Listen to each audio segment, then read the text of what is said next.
प्यार आरंभ करन तो पहला जितने भी गुरु प्यारे गुरु गोद विच जुड़ के बैठे हो, कोई भी रसना गुरु फतेह तो वांझी ना रवे। इक्के बार कहते आखो जी वाहिगुरु जी का खालसा वाहिगुरु जी की फतेह। सतगुरु जी ने अज दे विचार अधीन इस शब्द अंदर उस वाहिगुरु अकाल पुरख दे गुणां दी व्याख्या करदे होया ਵੱਖ-ਵੱਖ ਲਕਬਾਂ ਦੇ ਨਾਲ ਉਸ ਨੂੰ ਸੰਬੋਧਨ ਕੀਤਾ ਹੈ। ਸ਼ਬਦ ਦੇ ਬਾਕੀ ਬੰਦਾਂ ਦੀ ਵਿਚਾਰ ਆਰੰਭ ਕਰਨ ਤੋਂ ਪਹਿਲਾਂ ਰਹਾਉ ਦੇ ਬੰਦ ਨੂੰ ਸਮਝ ਲਈਏ। ਸਤਿਗੁਰੂ ਜੀ ਰਹਾਉ ਦੇ ਬੰਦ ਵਿੱਚ ਕਹਿੰਦੇ ਨੇ, ਪਿਤਾ ਮੇਰੋ ਬੜੋ ਧਨੀ ਅਗੰਮਾ। ਮੇਰਾ ਜੋ ਪਿਤਾ ਅਕਾਲ ਪੁਰਖ ਹੈ ਉਹ ਬੜਾ ਵੱਡਾ ਮਾਲਕ ਹੈ। ਅਗੰਮਾ ਸਾਡੀ ਸਿਆਣਪ ਦੀ ਪਹੁੰਚ ਤੋਂ ਪਰੇ ਹੈ। उस्तत कवन करीजै करते पेख रहे बिस्मा। उस मालिक दे मैं किहड़े किहड़े गुण की व्याख्या करा, किहड़े किहड़े गुण नूं बयान करा। सिर्फ मैं गुणां नूं वेख के ही बिस्मात विच आ जांदा हां। ये सतगुरु गुरु अर्जन साहिब महाराज कहंदे हन। गुरबाणी पढ़न वाले तुहाडे विच कई गुरु प्यारे बैठे होणगे जिन्हां ने कई वार अपने जीवन परंत गुरु ग्रंथ साहिब महाराज जी दे आप दर्शन किए होणगे, पाठ के रूप में पढ़िया होएगा। गुरबाणी विच सतगुरु जी बार बार रब की उस्तत करन दी प्रेरणा दिंदे ने भी रब की उस्तत कर, उहदे गुण गा। कहंदे मैं तेरे किहड़े किहड़े गुण बयान करा। आम करके असीं एक मुख वाक अक्सर सानू गुरुद्वारियां विच गुरबाणी दे घरां च अखंड पाठ सहज पाठ हुंदे ने, सुणन नूं मिलदा है। क्योंकि बहुत बाणी सानू वो कंठ है जिहड़ी बाणी अक्सर असीं सुणदे हां, जिवें मुख वाक दे रूप विच रोजाना सुनी जाती है। आम करके असीं पढ़दे हां, जिहवा एक कवन गुण कहिए बेशुमार बेअंत स्वामी तेरो अंत न किन्ही लहीए। हे मालिक जी, जुबान एक है, रसना एक है, पर गुण एक नहीं। गुण इन्ने ज्यादा ने कि जुबान दे नाल गुण गाउंदियां गाउंदियां मैं तुहाडे गुणां नूं समुच्चा गा नहीं सकदा, अंत नहीं पा सकदा तुहाडे गुणां दा। हुण गुरबाणी विच सतगुरु जी ने रब दे गुण गाउण दी गल भी कही है, उस्तत करन दी गल भी कही है। ते कमाल दी गल वेखो, एक जगह ते सतगुरु जी उस्तत तो रोकदे भी ने। गुरबाणी च कोई विरोधी भाव नहीं है, कोई आपस में शब्द टकराउंदे नहीं कि एक शब्द गल कुछ होर करदा होवे ते दूजा शब्द कोई होर गल करदा हो। इदां दी गल गुरबाणी च नहीं है। पर सतगुरु जी एक थां ते कहंदे ने भी मैं तेरी उस्तत कर करके मैं किहड़े किहड़े गुण की व्याख्या करा। एक जगह ते महाराज कहंदे ने उस्तत निंदा दो त्यागै। तू उस्तत ते निंदिया अपने जीवन चों त्याग। बस इन्नी गल समझण दी लोड़ है। केड़ी उस्तत करनी है ते केड़ी उस्तत त्यागनी है, दोवां च फर्क है। एक जगह सतगुरु जी कहंदे ने उस्तत कर, एक जगह ते गुरुदेव जी कहंदे ने उस्तत निंदिया नाहीं जे कंचन लो समान कहो नानक सुन रे मना मुक्त ताहे तैं जान। दुनिया अंदर किसे मनुख नूं मुक्त लभना होवे कि मुक्त है, उहदे वास्ते निंदिया ते उस्तत सोने ते कंचन बराबर है, सोने ते लोहे बराबर है। कोई उहदे सामने लोहा रख देवे, सोना रख देवे, बराबर समझे। गल इत्थे प्रतीक वजों कंचन ते लोहा कहा है, गल कही है उस्तत ते निंदिया। संसार अंदरों व्यक्ति मुक्त मनो जिन्हों उस्तत ते निंदिया बराबर दिसदी होवे, पर यह बहुत घट। कोई साडी निंदिया करे असी कपड़ियां चों बाहर हो जाने, कोई साडी उस्तत करे ते असी उहदे तों अपना आप वारन लई जाने हां। बस इस बरीकी नूं समझना है। रब कोई उस्तत दा भुखा नहीं, मालिक नूं अपने गुण गाउण दी कोई इच्छा नहीं। गुरबाणी विच इत्थों तक कहा है बहुता करम लिखिया ना जाए, वड्डा दाता तिल ना तमाए। तमाए दा अर्थ है तमा। ਉਹਨੂੰ ਤਮਾ ਨਹੀਂ ਹੈ ਕਿ ਕੋਈ ਉਹਦੇ ਗੁਣ ਗਾਏ। ਭਾਗਾਂ ਵਾਲੇ ਗੁਰਸਿੱਖੋ, ਕੋਈ ਸੂਰਜ ਨੂੰ ਕਵੇ ਤੂੰ ਬਹੁਤ ਵੱਡਾ ਹੈ, ਸਾਡੇ ਕਿਹਾ ਸੂਰਜ ਨੇ ਵੱਡੇ ਨਹੀਂ ਹੋਣਾ। ਅਸੀਂ ਸਾਰੇ ਰਲ ਕੇ ਕਹੀਏ ਸੂਰਜ ਤੂੰ ਬਹੁਤ ਛੋਟਾ ਹੈ, ਸਾਡੇ ਕਿਹਾ ਸੂਰਜ ਨੇ ਛੋਟੇ ਨਹੀਂ ਹੋਣਾ। ਗੁਰੂ ਤੇ ਰੱਬ ਆਪਣੇ ਆਪ ਵਿੱਚ ਵੱਡੇ ਨੇ, ਸਾਡੇ ਕਿਹਾ ਨਾ ਉਹਨਾਂ ਵੱਡੇ ਹੋਣਾ ਹੈ ਤੇ ਨਾ ਕਿਹਾ ਉਹਨਾਂ ਨੇ ਛੋਟੇ ਹੋਣਾ ਹੈ। ਮਾਲਕ ਦੀ ਪਾਵਨ ਬਾਣੀ ਦਾ ਬਚਨ ਰੋਜ਼ਾਨਾ ਆਪਾਂ ਸੋਦਰ ਦੀ ਪਾਵਨ ਬਾਣੀ ਚ ਪੜ੍ਹਦੇ ਹਾਂ, ਜੇ ਸਭ ਮਿਲ ਕੇ ਆਖਣ ਪਾਹੇ, ਜੇ ਦੁਨੀਆ ਦੇ ਸਾਰੇ ਮਨੁੱਖ ਇੱਕ ਜ਼ੁਬਾਨ ਹੋ ਕੇ ਇੱਕੇ ਵਾਰ ਕਹਿਣ ਪ੍ਰਮਾਤਮਾ ਜੀ ਤੁਸੀਂ ਬਹੁਤ ਵੱਡੇ ਹੋ, ਬਹੁਤ ਪਰਉਪਕਾਰੀ ਹੋ, ਸਾਡੇ ਵੱਡੇ ਕਿਹਾ ਉਹਨਾਂ ਵੱਡੇ ਨਹੀਂ ਹੋਣਾ। ਅਸੀਂ ਰਲ ਕੇ ਕਹਿ ਦਈਏ ਰੱਬ ਜੀ ਤੁਸੀਂ ਛੋਟੇ ਹੋ, ਸਾਡੇ ਕਿਹਾ ਉਹਨਾਂ ਛੋਟੇ ਨਹੀਂ ਹੋਣਾ। ਜਿਹੜਾ ਹੈ ਹੀ ਵੱਡਾ ਉਹ ਕਿਸੇ ਦੇ ਕੀਤਿਆਂ ਵੱਡਾ ਨਹੀਂ ਹੁੰਦਾ ਤੇ ਕਿਸੇ ਦੇ ਛੋਟੇ ਕੀਤਿਆਂ ਛੋਟਾ ਨਹੀਂ ਹੁੰਦਾ। ਜੇ ਸਭ ਮਿਲ ਕੇ ਆਖਣ ਪਾਹੇ, ਵੱਡਾ ਨਾ ਹੋਵੇ ਘਾਟ ਨਾ ਜਾਏ। ਨਾ ਸਾਡੇ ਵੱਡੇ ਕੀਤਿਆਂ ਉਹਨੇ ਵੱਡੇ ਹੋਣਾ ਹੈ ਤੇ ਨਾ ਸਾਡੇ ਛੋਟੇ ਕੀਤਿਆਂ ਉਸਨੇ ਛੋਟੇ ਹੋਣਾ ਹੈ। ਹੁਣ ਗੱਲ ਇੱਥੇ ਬਰੀਕੀ ਦੀ ਸਮਝਣ ਦੀ ਲੋੜ ਹੈ, ਕਿਹੜੀ ਸਤੁਤ ਸਿੱਖ ਨੇ ਨਹੀਂ ਕਰਨੀ ਤੇ ਕਿਹੜੀ ਕਰਨੀ ਹੈ। ਉਸਤਤ ਮਾਲਕ ਦੀ ਕਿਉਂ ਕਰਨੀ ਹੈ? ਮਾਲਕ ਨੂੰ ਕੋਈ ਭੁੱਖ ਨਹੀਂ ਕਿ ਮੇਰੇ ਕੋ ਗੁਣ ਗਾਵੇ, ਮੇਰੇ ਕੋ ਗੁਣਾਂ ਦੀ ਵਿਆਖਿਆ ਕਰੇ, ਮੇਰੇ ਗੁਣਾਂ ਨੂੰ ਕੋ ਵਡਿਆਏ। ਇਹ ਮੈਂ ਆਪਣੀ ਲੋੜ ਨੂੰ ਕਰਨੀ ਹੈ। ਹਰ ਵਿਅਕਤੀ ਨੇ ਪ੍ਰਮਾਤਮਾ ਦੇ ਗੁਣ ਆਪਣੀ ਲੋੜ ਨੂੰ ਗਾਉਣੇ ਨੇ ਕਿ ਮਾਲਕ ਜੀ ਜਿਹੜੇ ਗੁਣ ਮੈਂ ਤੁਹਾਡੇ ਅੱਜ ਤੱਕ ਸੁਣੇ ਨੇ, ਤੁਹਾਡੇ ਗੁਣਾਂ ਨੂੰ ਵੇਖਿਆ ਹੈ, ਕਾਸ਼ ਕਿਤੇ ਗੁਣ ਗਾਉਂਦਿਆਂ ਗਾਉਂਦਿਆਂ ਉਹ ਗੁਣ ਮੇਰੇ ਜੀਵਨ ਵਿੱਚ ਆ ਜਾਣ। ਮਾਲਕ ਗੁਣਾਂ ਦੇ ਸਮੁੰਦਰ ਹਨ। ਬਾਣੀ ਚ ਇੱਥੋਂ ਤੱਕ ਆ, ਤੂੰ ਠਾ ਕਰੋ ਬੈਰਾਗਰੋ, ਮੈਂ ਜੇ ਹੀ ਘਣ ਚੇਰੀ ਰਾਮ। ਮਾਲਕ ਜੀ ਤੇਰੇ ਵਰਗਾ ਠਾਕੁਰ ਕੋਈ ਨਹੀਂ, ਤੇਰੇ ਵਰਗਾ ਮਾਲਕ ਕੋਈ ਨਹੀਂ, ਤੇਰੇ ਵਰਗਾ ਵੈਰਾਗਵਾਨ ਤਿਆਗੀ ਕੋਈ ਨਹੀਂ। ਮਾਲਕ ਜੀ ਤੇਰੇ ਦਰ ਤੇ ਮੇਰੇ ਵਰਗੀਆਂ ਪਤਾ ਨਹੀਂ ਕਿੰਨੀਆਂ ਸੇਵਕਾਂ ਬੈਠੀਆਂ ਹੋਣਗੀਆਂ। ਮੈਂ ਜੇ ਹੀ ਘਣ ਚੇਰੀ ਰਾਮ, ਤੂੰ ਸਾਗਰੋ ਰਤ ਨਾ ਕਰੋ। ਤੁਸੀਂ ਸਾਗਰ ਹੋ, ਪਾਣੀ ਨਾਲ ਭਰੇ ਨਹੀਂ, ਗੁਣਾਂ ਨਾਲ ਭਰੇ, ਰਤਨਾਂ ਨਾਲ ਭਰੇ, ਕੀਮਤੀ ਵਿਚਾਰਾਂ ਨਾਲ ਭਰੇ। ਤੂੰ ਸਾਗਰੋ ਰਤਨਾ ਕਰੋ, ਪਰ ਹਾਂ ਸਾਰ ਨਾ ਜਾਣਾ ਤੇਰੀ ਰਾਹ। ਹੁਣ ਬਸ ਗੱਲ ਵਿਚਾਰਨ ਦੀ ਇਹ ਲੋੜ ਹੈ, ਗੁਣ ਗਾਉਣ ਦੇ ਤਰੀਕੇ ਜਿਹੜੇ ਸਤਿਗੁਰ ਨੇ ਦੱਸੇ ਸੀ ਉਹ ਅਸੀਂ ਕਿਤੇ ਨਾ ਕਿਤੇ ਗਵਾ ਕੇ ਬੈਠ ਗਏ, ਕਿਤੇ ਨਾ ਕਿਤੇ ਖੁੰਝ ਗਏ ਸਾਡੇ ਕੋਲ। ਬਾਣੀ ਦਾ ਵਾਕਿਆ ਮਹਾਰਾਜ ਕਹਿੰਦੇ ਤੇਰੇ ਗੁਣ ਬਹੁਤੇ। ਮਾਲਕ ਜੀ ਮੈਂ ਤੇਰੇ ਗੁਣ ਕਿਉਂ ਗਾਉਣੇ ਨੇ? ਮੈਨੂੰ ਪਤਾ ਤੁਹਾਡੇ ਚ ਗੁਣ ਜ਼ਿਆਦਾ ਨੇ ਤੇ ਤੁਹਾਡੇ ਗੁਣ ਜ਼ਿਆਦਾ ਇਸ ਕਰਕੇ ਗਾਉਣੇ ਨੇ ਵੀ ਤੁਹਾਡੇ ਗੁਣ ਗਾਉਂਦਿਆਂ ਗਾਉਂਦਿਆਂ ਇੱਕ ਅੱਧਾ ਗੁਣ ਮੇਰੇ ਜੀਵਨ ਵਿੱਚ ਆ ਜਾਏ। ਤੇਰੇ ਗੁਣ ਬਹੁਤੇ ਪਰ ਮੈਂ ਏਕ ਨਾ ਜਾਣਿਆ। ਮਾਲਕ ਜੀ ਮੈਨੂੰ ਉਹਦਾ ਕੀ ਲਾਭ ਹੋਇਆ? ਮੈਂ ਗੁਣ ਗਾਏ ਤੇ ਬਹੁਤ, ਗੁਣ ਤੁਹਾਡੇ ਚ ਹੈ ਵੀ ਬਹੁਤ, ਪਰ ਮੈਂ ਇੱਕ ਗੁਣ ਉਹਦੇ ਚੋਂ ਗ੍ਰਹਿਣ ਨਹੀਂ ਕੀਤਾ, ਗੁਣ ਲਿਆ ਕੋਈ ਨਹੀਂ। ਸਾਰੇ ਕਹੀ ਜਾਈਏ ਗੁਰੂ ਗੋਬਿੰਦ ਸਿੰਘ ਤੁਹਾਡੇ ਬੱਚੇ ਬੜੇ ਲਾਇਕ ਹਨ, ਤੁਹਾਡੇ ਬੱਚੇ ਬੜੇ ਬੀਬੇ ਹਨ, ਤੁਹਾਡੇ ਬੱਚੇ ਤੁਹਾਡੇ ਇੱਕ ਇਸ਼ਾਰੇ ਤੇ ਆਪਣਾ ਆਪ ਵਾਰ ਗਏ। ਇਹਦੇ ਵਿੱਚ ਗੁਰੂ ਗੋਬਿੰਦ ਸਿੰਘ ਨੂੰ ਕੋਈ ਫਰਕ ਨਹੀਂ ਪੈਣਾ, ਉਹ ਤੇ ਗੁਣਾਂ ਦੇ ਸਮੁੰਦਰ ਹਨ ਹੀ ਹਨ, ਪਰ ਅਸੀਂ ਤੇ ਕੋਈ ਨਹੀਂ ਨਾ ਲਿਆ। ਅਸੀਂ ਤੇ ਆਪਣੇ ਪੁੱਤ ਨੂੰ ਬਾਬਾ ਅਜੀਤ ਸਿੰਘ ਬਣਾਉਣ ਦੀ ਕੋਸ਼ਿਸ਼ ਨਹੀਂ ਨਾ ਕੀਤੀ। ਅਸੀਂ ਤੇ ਆਪਣੇ ਬੱਚੇ ਵਿੱਚੋਂ ਬਾਬਾ ਫਤਿਹ ਸਿੰਘ ਵੇਖਣ ਦਾ ਯਤਨ ਨਹੀਂ ਨਾ ਕੀਤਾ। ਗੁਣ ਤੇ ਬਹੁਤ ਨੇ, ਗੁਣ ਤੇ ਬਹੁਤ ਨੇ। ਤੇਰੇ ਗੁਣ ਬਹੁਤੇ ਪਰ ਮੈਂ ਏਕ ਨਾ ਜਾਣਿਆ। ਮੈਂ ਮੂਰਖ ਕਿਛ ਦੀਜੈ। ਮੈਨੂੰ ਮੂਰਖ ਨੂੰ ਵੀ ਕੋਈ ਇੱਕ ਅੱਧਾ ਗੁਣ ਦਿਓ, ਮੈਂ ਗੁਣ ਗ੍ਰਹਿਣ ਕਰਾਂ। ਪਰਣਵਤ ਨਾਨਕ ਸੁਣ ਮੇਰੇ ਸਾਹਿਬਾ, ਡੁੱਬਦਾ ਪੱਥਰ ਲੀਜੈ। ਆ ਕਈ ਵਾਰੀ ਕਈ ਕਹਿੰਦੇ ਨੇ ਵੀ ਇਹ ਪੱਥਰ ਜੂਨ ਵੀ ਹੁੰਦੀ ਹੈ।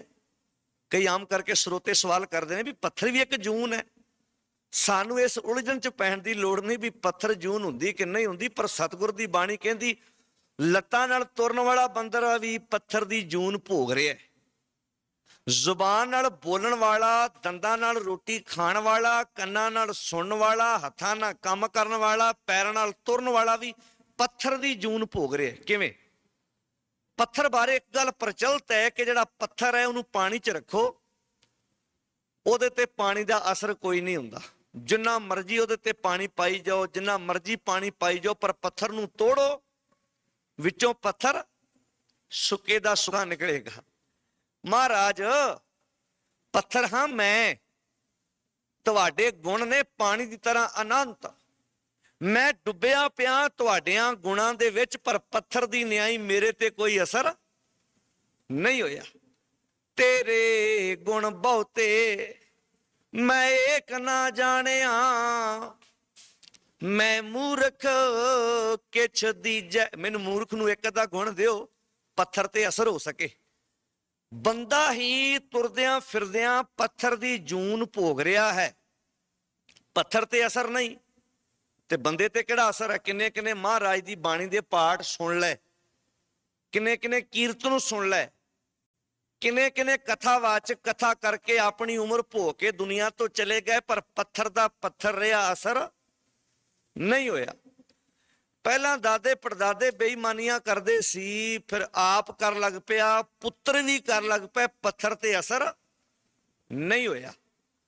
ਜਿਵੇਂ ਪੱਥਰ ਤੇ ਪਾਣੀ ਦਾ ਅਸਰ ਨਹੀਂ ਹੁੰਦਾ, ਜਿੰਨਾ ਮਰਜ਼ੀ ਭਿਉਂ ਰੱਖੋ, ਬੰਦੇ ਤੇ ਵੀ ਅਸਰ ਨਹੀਂ ਹੁੰਦਾ। ਇੱਕ ਮਿਸਾਲ ਹੋਰ ਗ੍ਰਸਤੀ ਪਰਿਵਾਰ ਦੀ ਉਦਾਹਰਨ ਦੇਣੀ ਚਾਹਾਂਗਾ, ਸੌਖੀ ਸਮਝ ਆ ਸਕੇਗੀ।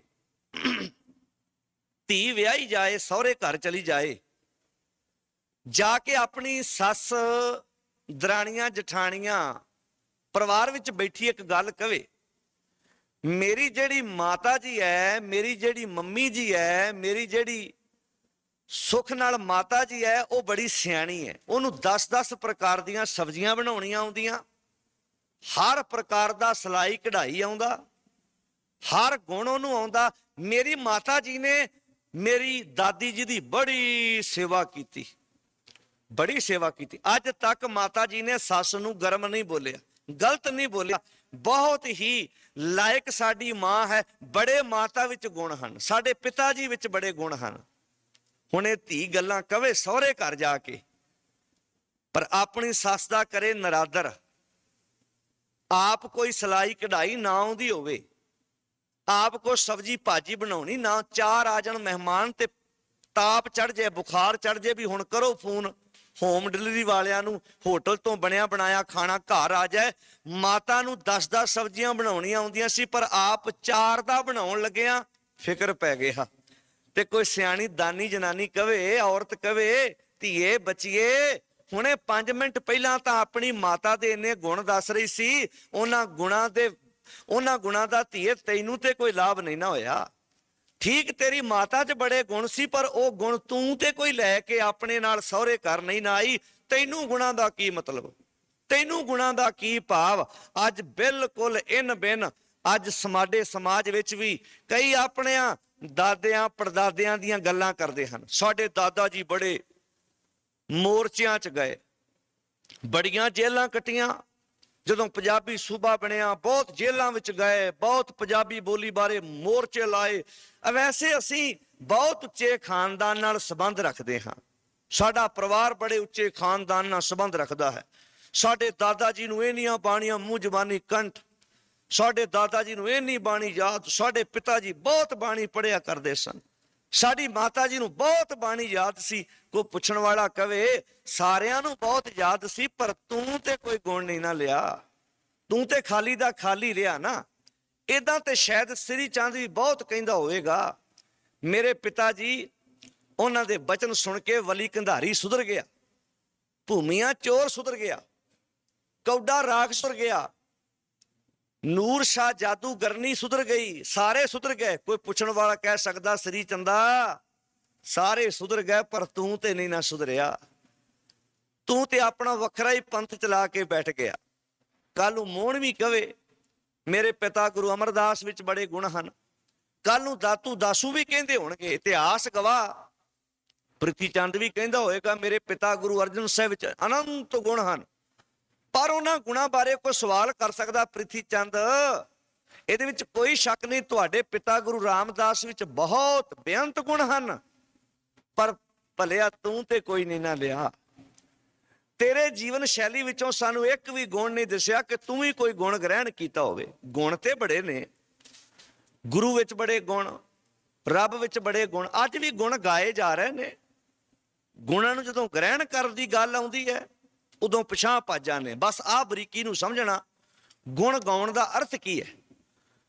ਗੁਣ ਗਾਈ ਜਾਵੇ ਕੋਈ ਮਾੜੀ ਗੱਲ ਨਹੀਂ, ਗੁਣ ਤੇ ਸਾਰੇ ਗਾ ਰਹੇ ਨੇ। ਅਸੀਂ ਕਹੀ ਜਾਂਦੇ ਰੱਬ ਜੀ ਤੁਸੀਂ ਬੜੇ ਵੱਡੇ ਹੋ, ਰੱਬ ਜੀ ਤੁਸੀਂ ਸੰਤੋਖੀ ਹੋ, ਰੱਬ ਜੀ ਤੁਸੀਂ ਨਿਰਵੈਰ ਹੋ, ਰੱਬ ਜੀ ਤੁਸੀਂ ਪਰਉਪਕਾਰੀ ਹੋ, ਇਹ ਗੁਣ ਗਾ ਰਹੇ ਆ। ਪਰ ਇਹ ਗੁਣ ਗਾਉਣੇ ਪ੍ਰਵਾਨ ਨੇ। ਪ੍ਰਵਾਨ ਭਲਿਆ ਉਦਣ ਹੋਣੇ ਨੇ ਜਦੋਂ ਪਰਉਪਕਾਰੀ ਬਿਰਤੀ ਤੇਰੇ ਚ ਆ ਗਈ। ਪ੍ਰਵਾਨ ਉਦਣ ਹੋਣੇ ਨੇ ਜਦੋਂ ਨਿਰਵੈਰਤਾ ਵਾਲਾ ਗੁਣ ਤੇਰੇ ਚ ਆ ਗਿਆ, ਪਰਉਪਕਾਰ ਵਾਲਾ ਗੁਣ ਤੇਰੇ ਚ ਆ ਗਿਆ, ਸੰਤੋਖ ਵਾਲਾ ਗੁਣ ਸਾਡੇ ਆਪਣੇ ਚ ਆ ਗਿਆ। ਉਦਣ ਗੁਣ ਗਾਉਣੇ ਪ੍ਰਵਾਨ ਨੇ। ਨਹੀਂ ਤੇ ਮਾਲਕ ਨੇ ਬਾਣੀ ਚ ਲਿਖਿਆ, ਕੋਈ ਗਾਵੇ ਰਾਗੀ ਨਾਦੀ ਬੇਦੀ, ਬਹੁ ਭਾਂਤ ਕਰ ਨਹੀਂ ਹਰ ਹਰ ਭੀਜੈ ਰਾਮ ਰਾਜੇ। ਮਾਲਕ ਨਹੀਂ ਖੁਸ਼ ਹੁੰਦਾ ਸਾਡੇ ਜ਼ੁਬਾਨ ਦੇ ਗਾਉਣ ਨਾਲ, ਕਿਉਂਕਿ ਉਹਨੂੰ ਪਤਾ ਹੈ ਉੱਪਰੋਂ ਕਹਿ ਰਿਹਾ, ਅੰਦਰੋਂ ਨਹੀਂ ਕਹਿ ਰਿਹਾ। ਅੱਜ ਬਹੁਤ ਵਾਰੀ ਐਸਾ ਹੁੰਦਾ ਹੈ ਕਿ ਜ਼ੁਬਾਨ ਤੋਂ ਅਸੀਂ ਗਾ ਰਹੇ ਹਾਂ, ਕਹੀ ਜਾਈਏ ਮਾਲਕ ਜੀ ਤੁਸੀਂ ਬੜੇ ਵੱਡੇ ਹੋ। ਉਦਾਹਰਨ ਨਿੱਕੀ ਜੀ ਦੇਣੀ ਚਾਹਾਂ, ਜਦੋਂ ਅਸੀਂ ਖਾਸ ਕਰਕੇ ਅਰਦਾਸ ਵਿੱਚ ਸ਼ਾਮਲ ਹੁੰਦੇ ਹਾਂ ਤਾਂ ਮਗਰੋਂ ਇੱਕ ਦੋਹਰਾ ਪੜਿਆ ਜਾਂਦਾ, ਆਗਿਆ ਪਈ ਅਕਾਲ ਕੀ ਤਬੈ ਚਲਾਇਓ ਪੰਥ, ਸਭ ਸਿੱਖਣ ਕੋ ਹੁਕਮ ਹੈ ਗੁਰੂ ਮਾਨਿਓ ਗ੍ਰੰਥ। ਜ਼ੁਬਾਨ ਨਾਲ ਤੇ ਸਾਰੇ ਪੜ ਜਾਂਦੇ ਨੇ, ਉਹ ਵੀ ਪੜ ਜਾਂਦਾ ਜਿਹਦਾ ਕਿਸੇ ਦੇ ਅੱਗੇ ਸਿਰ ਝੁਕਾਉਣ ਤੋਂ ਬਿਨਾਂ ਸਰਦਾ ਹੀ ਨਾ ਹੋਵੇ, ਜਿਹਦਾ ਦਿਨ ਹੀ ਨਾ ਲੰਘਦਾ ਹੋਵੇ ਮੱਥਾ ਟੇਕਣ ਤੋਂ ਬਿਨਾਂ, ਉਹ ਵੀ ਪੜ ਜਾਂਦਾ। ਪੜਨ ਨਾਲ ਕੀ ਹੋਣਾ ਹੈ? ਭਲਿਆ ਗੱਲ ਤੇ ਵੀ ਅਮਲ ਕੀਤਾ ਇਹਦੇ ਤੇ, ਤੂੰ ਵੀ ਕਹਿ ਦਿੱਤਾ, ਬਾਕੀਆਂ ਵੀ ਕਹਿ ਦਿੱਤਾ। ਗੱਲ ਤੇ ਇਹ ਵੀ ਇੱਥੋਂ ਜਾਣ ਤੋਂ ਬਾਅਦ ਕੀ ਦਾਵਾ ਕਰਦਾ ਹੈ ਕਿ ਆਪਣੇ ਮਨ ਤੇ ਇੰਨਾ ਕੰਟਰੋਲ ਹੈ ਕਿ ਅੱਜ ਤੋਂ ਬਾਅਦ ਕਿਸੇ ਫੋਟੋ, ਕਿਸੇ ਦੇਵੀ ਦੇਵਤੇ ਅੱਗੇ, ਕਿਸੇ ਮਨੁੱਖ ਅੱਗੇ ਅੱਜ ਤੋਂ ਬਾਅਦ ਮੇਰਾ ਸਿਰ ਨਹੀਂ ਝੁਕੇ। ਜੇ ਝੁਕਣਾ ਹੈ ਤੇ ਜ਼ੁਬਾਨ ਨਾਲ ਪੜਨਾ ਕੇ ਸਰਥ ਰਿਹਾ। ਕੋਈ ਗਾਵੇ ਰਾਗੀ, ਕੋਈ ਗਾਵੇ ਰਾਗੀ, ਕੋਈ ਰਾਗਾਂ ਨਾਲ ਗਾਉਂਦਾ ਹੈ, ਨਾਦੀ ਬੇਦੀ, ਕੋਈ ਵਿਆਖਿਆ ਦੇ ਰੂਪ ਚ ਗਾਉਂਦਾ ਹੈ, ਕੋਈ ਕਥਾ ਦੇ ਰੂਪ ਚ ਗਾਉਂਦਾ ਹੈ, ਕੋਈ ਕਥਾ ਕਰਕੇ ਗਾਉਂਦਾ ਹੈ, ਕੋਈ ਕੀਰਤਨ ਦੇ ਰੂਪ ਚ ਗਾਉਂਦਾ ਹੈ, ਕੋਈ ਪਾਠ ਦੇ ਰੂਪ ਚ ਗਾਉਂਦਾ ਹੈ। ਕੋਈ ਗਾਵੇ ਰਾਗੀ ਨਾਦੀ ਬੇਦੀ, ਬਹੁ ਭਾਂਤ ਕਰ, ਬੜਿਆਂ ਭਾਂਤਾਂ ਦੇ ਨਾਲ ਗਾਇਆ ਜਾ ਰਿਹਾ। ਨਹੀਂ ਹਰ ਹਰ ਭੀਜੈ ਰਾਮ ਰਾਜੇ, ਕਿਉਂ ਨਹੀਂ ਭਿੱਜਦਾ ਮਾਲਕ? ਜਿਨ੍ਹਾਂ ਅੰਤਰ ਕਪਟ ਵਿਕਾਰ ਹੈ। ਜੇ ਅੰਦਰ ਕਪਟ ਵਿਕਾਰ ਹੈ ਤੇ ਨਾ ਰੋਏ ਕਿਆ ਕੀਜੈ। ਲਓ ਸਤਿਗੁਰ ਨੇ ਗੱਲ ਹੀ ਨਿਬੇੜ ਦਿੱਤੀ। ਕਹਿੰਦੇ ਕਥਾ ਕਰਨ ਵਾਲਿਆ, ਕੀਰਤਨ ਕਰਨ ਵਾਲਿਆ, ਪਾਠ ਕਰਨ ਵਾਲਿਆ, ਭਾਈ ਜੇ ਤੇਰੇ ਅੰਦਰ ਕਪਟ ਹੈ, ਤੂੰ ਗਾਉਣ ਦੇ ਨਾਲ ਸਹਿਮਤ ਨਹੀਂ, ਤੇ ਮੈਨੂੰ ਇੰਝ ਲੱਗਦਾ ਤੂੰ ਰੋ ਹੀ ਰਿਹਾ। ਤੇਰਾ ਇਹ ਸਾਰਾ ਕੰਮ ਰੋਣਾ ਧੋਣਾ ਹੀ ਹੈ। ਮੈਨੂੰ ਲੱਗ ਰਿਹਾ ਕਿ ਤੂੰ ਰੋ ਧੋ ਰਿਹਾ, ਰੋਣਾ ਧੋਣਾ ਹੀ ਹੈ ਤੇਰੇ ਪੱਲੇ ਜੋ ਤੂੰ ਗਾ ਰਿਹਾ ਹੈ, ਜੇ ਤੂੰ ਵਿਆਖਿਆ ਕਰਕੇ ਸਮਝਾ ਰਿਹਾ। ਪਰ ਜੇ ਉਹਦੇ ਤੇ ਆਪ ਨਹੀਂ ਤੁਰਦਾ, ਜੇ ਤੇਰਾ ਆਪ ਵਿਸ਼ਵਾਸ ਨਹੀਂ। ਬੜੇ ਸਾਡੀ ਕੌਮ ਚ ਐਸੇ ਨੇ ਜਿਹੜੇ ਕਹਿੰਦੇ ਨੇ ਰੱਬ ਨੂੰ ਵੱਡਾ, ਕਹਿੰਦੇ ਨੇ ਗੁਰੂ ਨੂੰ ਵੱਡਾ, ਪਰ ਮਜਬੂਰੀ ਵਸ ਕਹਿਣਾ ਪੈਂਦਾ, ਕਿਉਂਕਿ ਨਾ ਕਹਿਣ ਤਾਂ ਫਿਰ ਸਰਦਾ ਨਹੀਂ। ਬਹੁਤ ਵਾਰੀ ਕਿਹਾ ਜਾਂਦਾ ਪਰ ਅਸਲ ਵਿੱਚ ਅੰਦਰੋਂ ਵੱਡਾ ਕਿਸੇ ਹੋਰ ਨੂੰ ਸਮਝ ਕੇ ਬੈਠੇ ਹੁੰਦੇ ਨੇ, ਕਿਸੇ ਹੋਰ ਤੇ ਆਸਥਾ ਲਾਈ ਹੁੰਦੀ ਹੈ ਵੀ ਨਹੀਂ। ਇੱਥੇ ਤਾਂ ਬਹੁਤ ਵਾਰੀ ਸਾਡੇ ਸਮਾਜ 'ਚ ਐਸਾ ਹੁੰਦਾ, ਗੱਲ ਆਪਾਂ ਉਸਤਤ ਦੀ ਕਰ ਰਹੇ ਹਾਂ। ਮਾਲਕ ਗੁਣਾਂ ਦੇ ਖਜ਼ਾਨੇ ਨੇ, ਉਸਤਤ ਕਰ, ਪਰ ਉਹ ਗੁਣ ਜੀਵਨ 'ਚ ਗ੍ਰਹਿਣ ਕਰ। ਨਹੀਂ ਤੇ ਮਾਲਕ ਨੂੰ ਤੇਰੀ ਜ਼ੁਬਾਨ ਦੇ ਲਫ਼ਜ਼ਾਂ ਦੀ ਲੋੜ ਨਹੀਂ। ਮਾਲਕ ਸਾਡੇ ਲਫ਼ਜ਼ਾਂ ਦੀ ਉਸਤਤ ਦੇ ਮੁਹਤਾਜ ਨਹੀਂ ਹਨ। ਅਕਾਲ ਪੁਰਖ ਜਾਂ ਗੁਰੂ ਉਹ ਸਾਡੇ ਲਫ਼ਜ਼ਾਂ ਵੱਲ ਨਹੀਂ ਵੇਖਦੇ ਵੀ ਕੋਈ ਮੈਨੂੰ ਵੱਡਾ ਕਵੇ ਤੇ ਮੈਂ ਤਾਂ ਵੱਡੇ ਹੋਣਾ, ਉਹ ਤੇ ਆਪਣੇ ਆਪ ਹੀ ਵੱਡਾ ਹੈ। ਪਰ ਭਾਗਾਂ ਵਾਲੇ ਗੁਰਸਿੱਖੋ, ਇੱਕ ਬੰਦਾ ਹੀ ਹੈ ਜਿਹੜਾ ਕਿਸੇ ਦੇ ਵੱਡੇ ਕੀਤਿਆਂ ਵੱਡਾ ਹੁੰਦਾ ਹੈ ਤੇ ਕਿਸੇ ਦੇ ਛੋਟੇ ਕੀਤਿਆਂ ਛੋਟਾ ਹੁੰਦਾ। ਤਜਰਬਾ ਕਰਨਾ ਤੁਸੀਂ, ਕਿਸੇ ਰਿਸ਼ਤੇਦਾਰ ਨੂੰ ਮਿਲਣ ਜਾਓ, ਤੁਹਾਡਾ ਮਾਣ ਸਨਮਾਨ ਕੀਤਾ, ਤੁਸੀਂ ਕਹਿਣਾ ਲੈ मेरा बड़ा आदर किया, मैं वड्डा हो गया। अगली वारी तुहानू कवाया ना, तुसा कहना मैं छोटा हो गया, मैनू तो पुछिया ही कुछ नहीं, मैं तो जाना ही नहीं। क्योंकि मान सन्मान, बंदा मान सन्मान दे विच फसे है। मालक रब नू मान सन्मान नाल कोई भुख नहीं, कोई इच्छा नहीं, कोई उसनू वड्डा कहे ते तां वड्डा होना है। हुण इस नू वेखो, अज साडे समाज दे विच रोटियां करन, जिवें कलाकार गायक लोग पैसे वास्ते गीत गाउंदे ने, बहुत वारी धर्म दा बुरका पा के भी इस लैन दे विच भी बहुत इस तरह के लोग आण वड़े ने, जिन्हां ने अपना स्वार्थ बना लिया भी गुण गाउणे ने मालक दे जुबान दे नाल, पर अंदरों वड्डा किसी होर नूं कहना है। जियों निर्मल बाहरों निर्मल वाली गल नहीं, अंदरों बाहरों एक नहीं, अंदर किसी होर नूं आस्था ला के बैठे हुए हैं।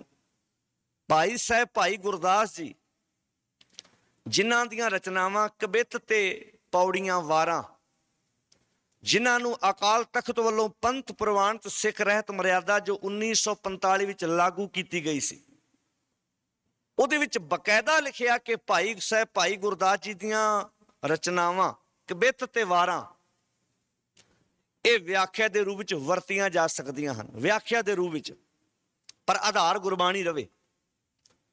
ਭਾਈ ਸਾਹਿਬ ਭਾਈ ਗੁਰਦਾਸ ਜੀ ਜਿਸ ਵਿਅਕਤੀ ਪ੍ਰਤੀ ਆਪਣਾ ਫੈਸਲਾ ਦਿੰਦੇ ਹੋਣ ਤੇ ਕਮ ਸੇ ਕਮ ਸਾਡੇ ਕੌਮ ਦੇ ਰਾਗੀ ਢਾਡੀ ਪ੍ਰਚਾਰਕਾਂ ਨੂੰ ਭਾਈ ਗੁਰਦਾਸ ਜੀ ਤੋਂ ਅੱਗੇ ਤੇ ਨਹੀਂ ਜਾਣਾ ਚਾਹੀਦਾ, ਪੁੱਛ ਤੇ ਲੈਣਾ ਚਾਹੀਦਾ ਵੀ ਜਿਹੜੀ ਬਾਣੀ ਨੂੰ ਅੱਜ ਅਸੀਂ ਸਿਰ ਝੁਕਾਉਂਦੇ ਹਾਂ, ਸਭ ਤੋਂ ਪਹਿਲਾਂ ਲਿਖਣ ਦਾ ਮੌਕਾ ਸਤਿਕਾਰਯੋਗ ਭਾਈ ਸਾਹਿਬ ਭਾਈ ਗੁਰਦਾਸ ਜੀ ਨੂੰ ਗੁਰੂ ਅਰਜਨ ਸਾਹਿਬ ਦੀ ਗੋਦ ਵਿੱਚ ਬੈਠ ਕੇ ਪ੍ਰਾਪਤ ਹੋਇਆ ਸੀ।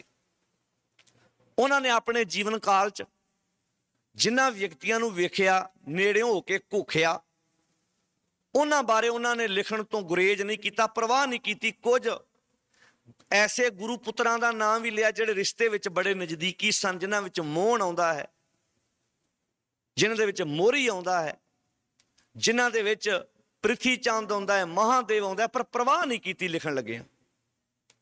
ਹੁਣ ਭਾਈ ਸਾਹਿਬ ਭਾਈ ਗੁਰਦਾਸ ਜੀ ਕਹਿੰਦੇ ਨੇ, ਬਾਲ ਜਤੀ ਹੈ ਸ੍ਰੀ ਚੰਦ ਬਾ ਬਾਣਾ ਦਿਉਰਾ ਬਣਾਇਆ। ਭਾਈ ਸਾਹਿਬ ਭਾਈ ਗੁਰਦਾਸ ਜੀ ਤੋਂ ਅੱਗੇ ਤੇ ਨਹੀਂ ਜਾਣਾ ਚਾਹੀਦਾ, ਕਮ ਸੇ ਕਮ ਸਾਨੂੰ ਇਹਨੂੰ ਤੇ ਪੁੱਛ ਲੈਣਾ ਚਾਹੀਦਾ, ਭਾਈ ਸਾਹਿਬ ਤੁਸੀਂ ਤੇ ਬਹੁਤ ਗੁਰੂ ਪੁੱਤਰਾਂ ਦੇ ਲਾਗੇ ਰਹੇ, ਕੋਈ ਦੱਸਣਾ ਚਾਹੋ ਸਾਨੂੰ ਗੁਰੂ ਘਰ ਵਿੱਚ ਪ੍ਰਵਾਨ ਕੌਣ ਨੇ? ਉਹ ਕਹਿੰਦੇ ਲਫ਼ਜ਼ਾਂ ਨਾ ਹੋ ਸਕਦਾ ਇਹ ਵੀ ਬਹੁਤ ਵੱਡਾ ਕਹਿੰਦੇ ਹੋਣ, ਪਰ ਗੁਰੂ ਜੀ ਦਾ ਗੁਣ ਗ੍ਰਹਿਣ ਨਹੀਂ ਕਰ ਸਕੇ ਕਿਉਂਕਿ ਹਉਂ ਸੀ ਅੰਦਰ। ਇਹਨਾਂ ਬਾਰੇ ਇੱਕ ਲਫ਼ਜ਼ ਵਰਤਿਆ ਭਾਈ ਸਾਹਿਬ ਨੇ, ਵਾਂਸ ਚੰਦਨ ਦੇ ਲਾਗੇ ਉੱਗੀ ਹੋਈ ਸਾਰੀ ਬਨਸਪਤੀ ਸੁਗੰਧੀ ਲੈ ਜਾਂਦੀ, ਪਰ ਵਾਂਸ ਦਾ ਜਿਹੜਾ ਲੰਮਾ ਸਾਰਾ ਪੌਦਾ ਹੈ ਨਾ, ਉਹ ਸੁਗੰਧੀ ਨਹੀਂ ਲੈ ਸਕਦਾ। ਭਾਈ ਸਾਹਿਬ ਕਹਿੰਦੇ ਬਾਲ ਜਤੀ ਹੈ ਸ੍ਰੀ ਚੰਦ ਬਾ ਬਾਣਾ ਦਿਉਰਾ ਬਣਾਇਆ, ਲਖਮੀ ਦਾਸੋ ਧਰਮ ਚੰਦ ਪੋਤਾ ਹੋਏ ਕੇ ਆਪ ਗਣਾਇਆ। ਦੂਜੇ ਬੰਨੇ ਆ ਗਿਆ ਲਖਮੀ ਦਾਸ, ਲਖਮੀ ਦਾਸ ਦਾ ਪੁੱਤਰ ਸੀ ਧਰਮ ਚੰਦ, ਇਹਨੇ ਪੋਤਾ ਖਵਾ ਲਿਆ ਆਪਣੇ ਆਪ ਨੂੰ ਤੇ ਵੱਖਰੀ ਗੱਦੀ ਲਾ ਕੇ ਬੈਠ ਗਿਆ। ਇੱਥੇ ਬਸ ਨਹੀਂ, ਕਹਿਣਗੇ ਮੰਜੀ ਦਾਸ ਬਹਾਲਿਆ ਦਾਤਾ ਸਿਧਾਸਣ ਸਿੱਖ ਆਇਆ। ਗੁਰੂ ਅੰਗਦ ਸਾਹਿਬ ਦੇ ਦੋ ਬੱਚਿਆਂ ਦਾ ਜ਼ਿਕਰ ਕਰ ਦਿੱਤਾ ਭਾਈ ਸਾਹਿਬ ਨੇ। ਮੰਜੀ ਦਾਸ ਬਹਾਲਿਆ, ਦਾਸੂ ਤੇ ਦਾਤੂ ਦੋਵੇਂ ਜਾਣੇ ਆਪਣਾ ਹੀ ਪੰਥ ਚਲਾ ਕੇ ਬੈਠ ਗਏ ਵੀ ਅਸੀਂ ਗੁਰੂ ਪੁੱਤਰ ਆ। ਚੰਦਨ ਦੇ ਲਾਗੇ ਬੈਠ ਕੇ ਵੀ ਵਾਂਸ ਇਹ ਸੁਗੰਧੀ ਨਾ ਲੈ ਸਕੇ। ਤੀਜਾ ਜ਼ਿਕਰ ਕੀਤਾ ਗੁਰੂ ਅਮਰਦਾਸ ਜੀ ਦੇ ਪੁੱਤਰ ਦਾ, ਮੋਹਣ ਕਮਲਾ ਹੋਆ ਮੋਰੀ ਚਬਾਰਾ ਮਨਾਇਆ। ਮੋਹਣ ਕਮਲੇ ਨੇ ਗੁਰੂ ਰਾਮਦਾਸ ਨੂੰ ਗੁਰੂ ਸਵੀਕਾਰ ਨਹੀਂ ਕੀਤਾ। ਮੋਰੀ ਨੂੰ ਬਾਣੀ ਨੇ ਵੀ ਲਿਖਿਆ, ਮੋਰੀ ਪੁੱਤ ਸਨਮੁਖ ਹੋਆ ਰਾਮਦਾਸੇ ਪੈਰੀ ਪਾਈ ਜੀਓ। ਜੇ ਮੋਹਣ ਵੀ ਸਨਮੁਖ ਹੋਇਆ ਹੁੰਦਾ ਤੇ ਲਿਖਣ ਵਿੱਚ ਕੋਈ ਹਰਜ ਨਹੀਂ ਸੀ, ਉਹਨਾਂ ਲਿਖ ਦੇਣਾ ਸੀ। ਮੋਹਣ ਆਪਣੀ ਹਉਂ ਦੇ ਕਰਨ ਲਾਗੇ ਨਾ ਸਕਿਆ। ਇੱਥੇ ਬਸ ਨਹੀਂ, ਮੋਹਣ ਤੋਂ ਬਾਅਦ ਵਾਰੀ ਆਉਂਦੀ ਮੀਣਾ ਹੋਆ ਪ੍ਰਿਥੀਆ। ਹੁਣ ਪ੍ਰਿਥੀ ਚੰਦ ਗੁਰੂ ਅਰਜਨ ਸਾਹਿਬ ਮਹਾਰਾਜ ਜੀ ਦੇ ਭਰਾਤਾ ਜੀ ਹਨ ਤੇ ਭਾਈ ਸਾਹਿਬ ਭਾਈ ਗੁਰਦਾਸ ਜੀ ਰਿਸ਼ਤੇ ਵਜੋਂ ਮਾਮਾ ਜੀ ਲੱਗਦੇ ਹਨ ਗੁਰੂ ਅਰਜਨ ਸਾਹਿਬ ਤੇ ਪ੍ਰਿਥੀ ਚੰਦ ਦੇ। ਕੋਈ ਆਪਣੇ ਭਣੇਵੇਂ ਬਾਰੇ, ਆਪਣੀ ਭੈਣ ਦੇ ਬੇਟੇ ਬਾਰੇ ਇੰਨੀ ਗੱਲ ਲਿਖਣ ਲੱਗਿਆ 100 ਵਾਰ ਸੋਚੇਗਾ ਮੇਰੇ ਖੂਨ ਤੇ ਮੇਰੀ ਅੰਸ ਤੇ ਗੱਲ ਜਾਂਦੀ ਹੈ, ਪਰ ਗੱਲ ਕੀਤੀ ਹੈ ਗੁਣਾਂ ਦੀ। ਜੇ ਗੁਣ ਸਨ ਤੇ ਵੱਡਾ ਕਹਿਣ ਚ ਕੋਈ ਅਰਜ਼ ਨਹੀਂ, ਜੇ ਗੁਣ ਨਹੀਂ ਤੇ ਗੱਲ ਦੱਸ ਦਿੱਤੀ ਭਾਈ ਜੇ ਇਹ ਪ੍ਰਵਾਨ ਤੁਸੀਂ ਵੀ ਨਹੀਂ ਹੋਣਾ। ਗੱਲ ਕਲੀਅਰ ਕਰ ਦਿੱਤੀ, ਮੀਣਾ ਹੋਆ ਪ੍ਰਿਥੀਆ। ਤੇ ਭਾਈ ਸਾਹਿਬ ਭਾਈ ਗੁਰਦਾਸ ਜੀ ਪ੍ਰਿਥੀ ਚੰਦ ਦੇ ਰਿਸ਼ਤੇ ਵਜੋਂ ਮਾਮਾ ਜੀ ਲੱਗਦੇ ਹਨ। ਆਪਣੇ ਭਣੇਵੇਂ ਦੀ ਗੱਲ ਕਰ ਰਹੇ, ਮੀਣਾ ਲਫ਼ਜ਼ ਵਰਤਿਆ ਵੀ ਉੱਪਰੋਂ ਹੋ ਸਕਦਾ ਗੁਰੂ ਰਾਮਦਾਸ ਜੀ ਨੂੰ ਬਹੁਤ ਵਡਿਆਉਂਦਾ ਹੋਵੇ, ਬੜੀ ਮਹਾਨਤਾ ਦੱਸਦਾ ਹੋਵੇ, ਪਰ ਅੰਦਰੋਂ ਸਹਿਮਤ ਨਹੀਂ ਸੀ। ਹੋ ਸਕਦਾ ਗੁਰੂ ਅਰਜਨ ਸਾਹਿਬ ਨੂੰ ਵੀ ਬਾਹਰੋਂ ਸਿਰ ਝੁਕਾਉਂਦਾ ਹੋਵੇ, ਪਰ ਅੰਦਰੋਂ ਸਹਿਮਤ ਨਹੀਂ ਸੀ, ਕਿਉਂਕਿ ਮੀਣਾ ਸੀ। ਮੀਣਾ ਦੀ ਕੁਆਲਿਟੀ ਹੁੰਦੀ ਹੈ ਉਹ ਬਾਹਰੋਂ ਨਹੀਂ ਵਿਗਾੜਦਾ, ਪਰ ਅੰਦਰੋਂ ਕਦੀ ਸਹਿਮਤ ਨਹੀਂ ਹੁੰਦਾ। ਤੁਸੀਂ ਪਰਿਵਾਰਾਂ 'ਚ ਵੇਖੋਗੇ ਮੀਣੇ ਕਿਸਮ ਦੇ ਇਨਸਾਨ ਐਸੇ ਹੁੰਦੇ ਨੇ ਜਿਹੜੇ ਕਦੀ ਮੂੰਹੋਂ ਨਹੀਂ ਵਿਗਾੜਦੇ, ਪਰ ਅੰਦਰੋਂ ਕਦੀ ਸਹਿਮਤ ਨਹੀਂ ਹੁੰਦੇ। ਮੂੰਹੋਂ ਨਾ ਕਦੀ ਵਿਗਾੜਨੀ ਨਹੀਂ, ਪਰ ਅੰਦਰੋਂ ਕਦੀ ਸਹਿਮਤ ਨਹੀਂ ਹੋਣਾ। ਮੀਣਾ ਹੋਆ ਪ੍ਰਿਥੀਆ ਕਰ ਕਰ ਟੇਢਕ ਟੇਢੀਆਂ ਚਾਲਾਂ ਚੱਲੀਆਂ।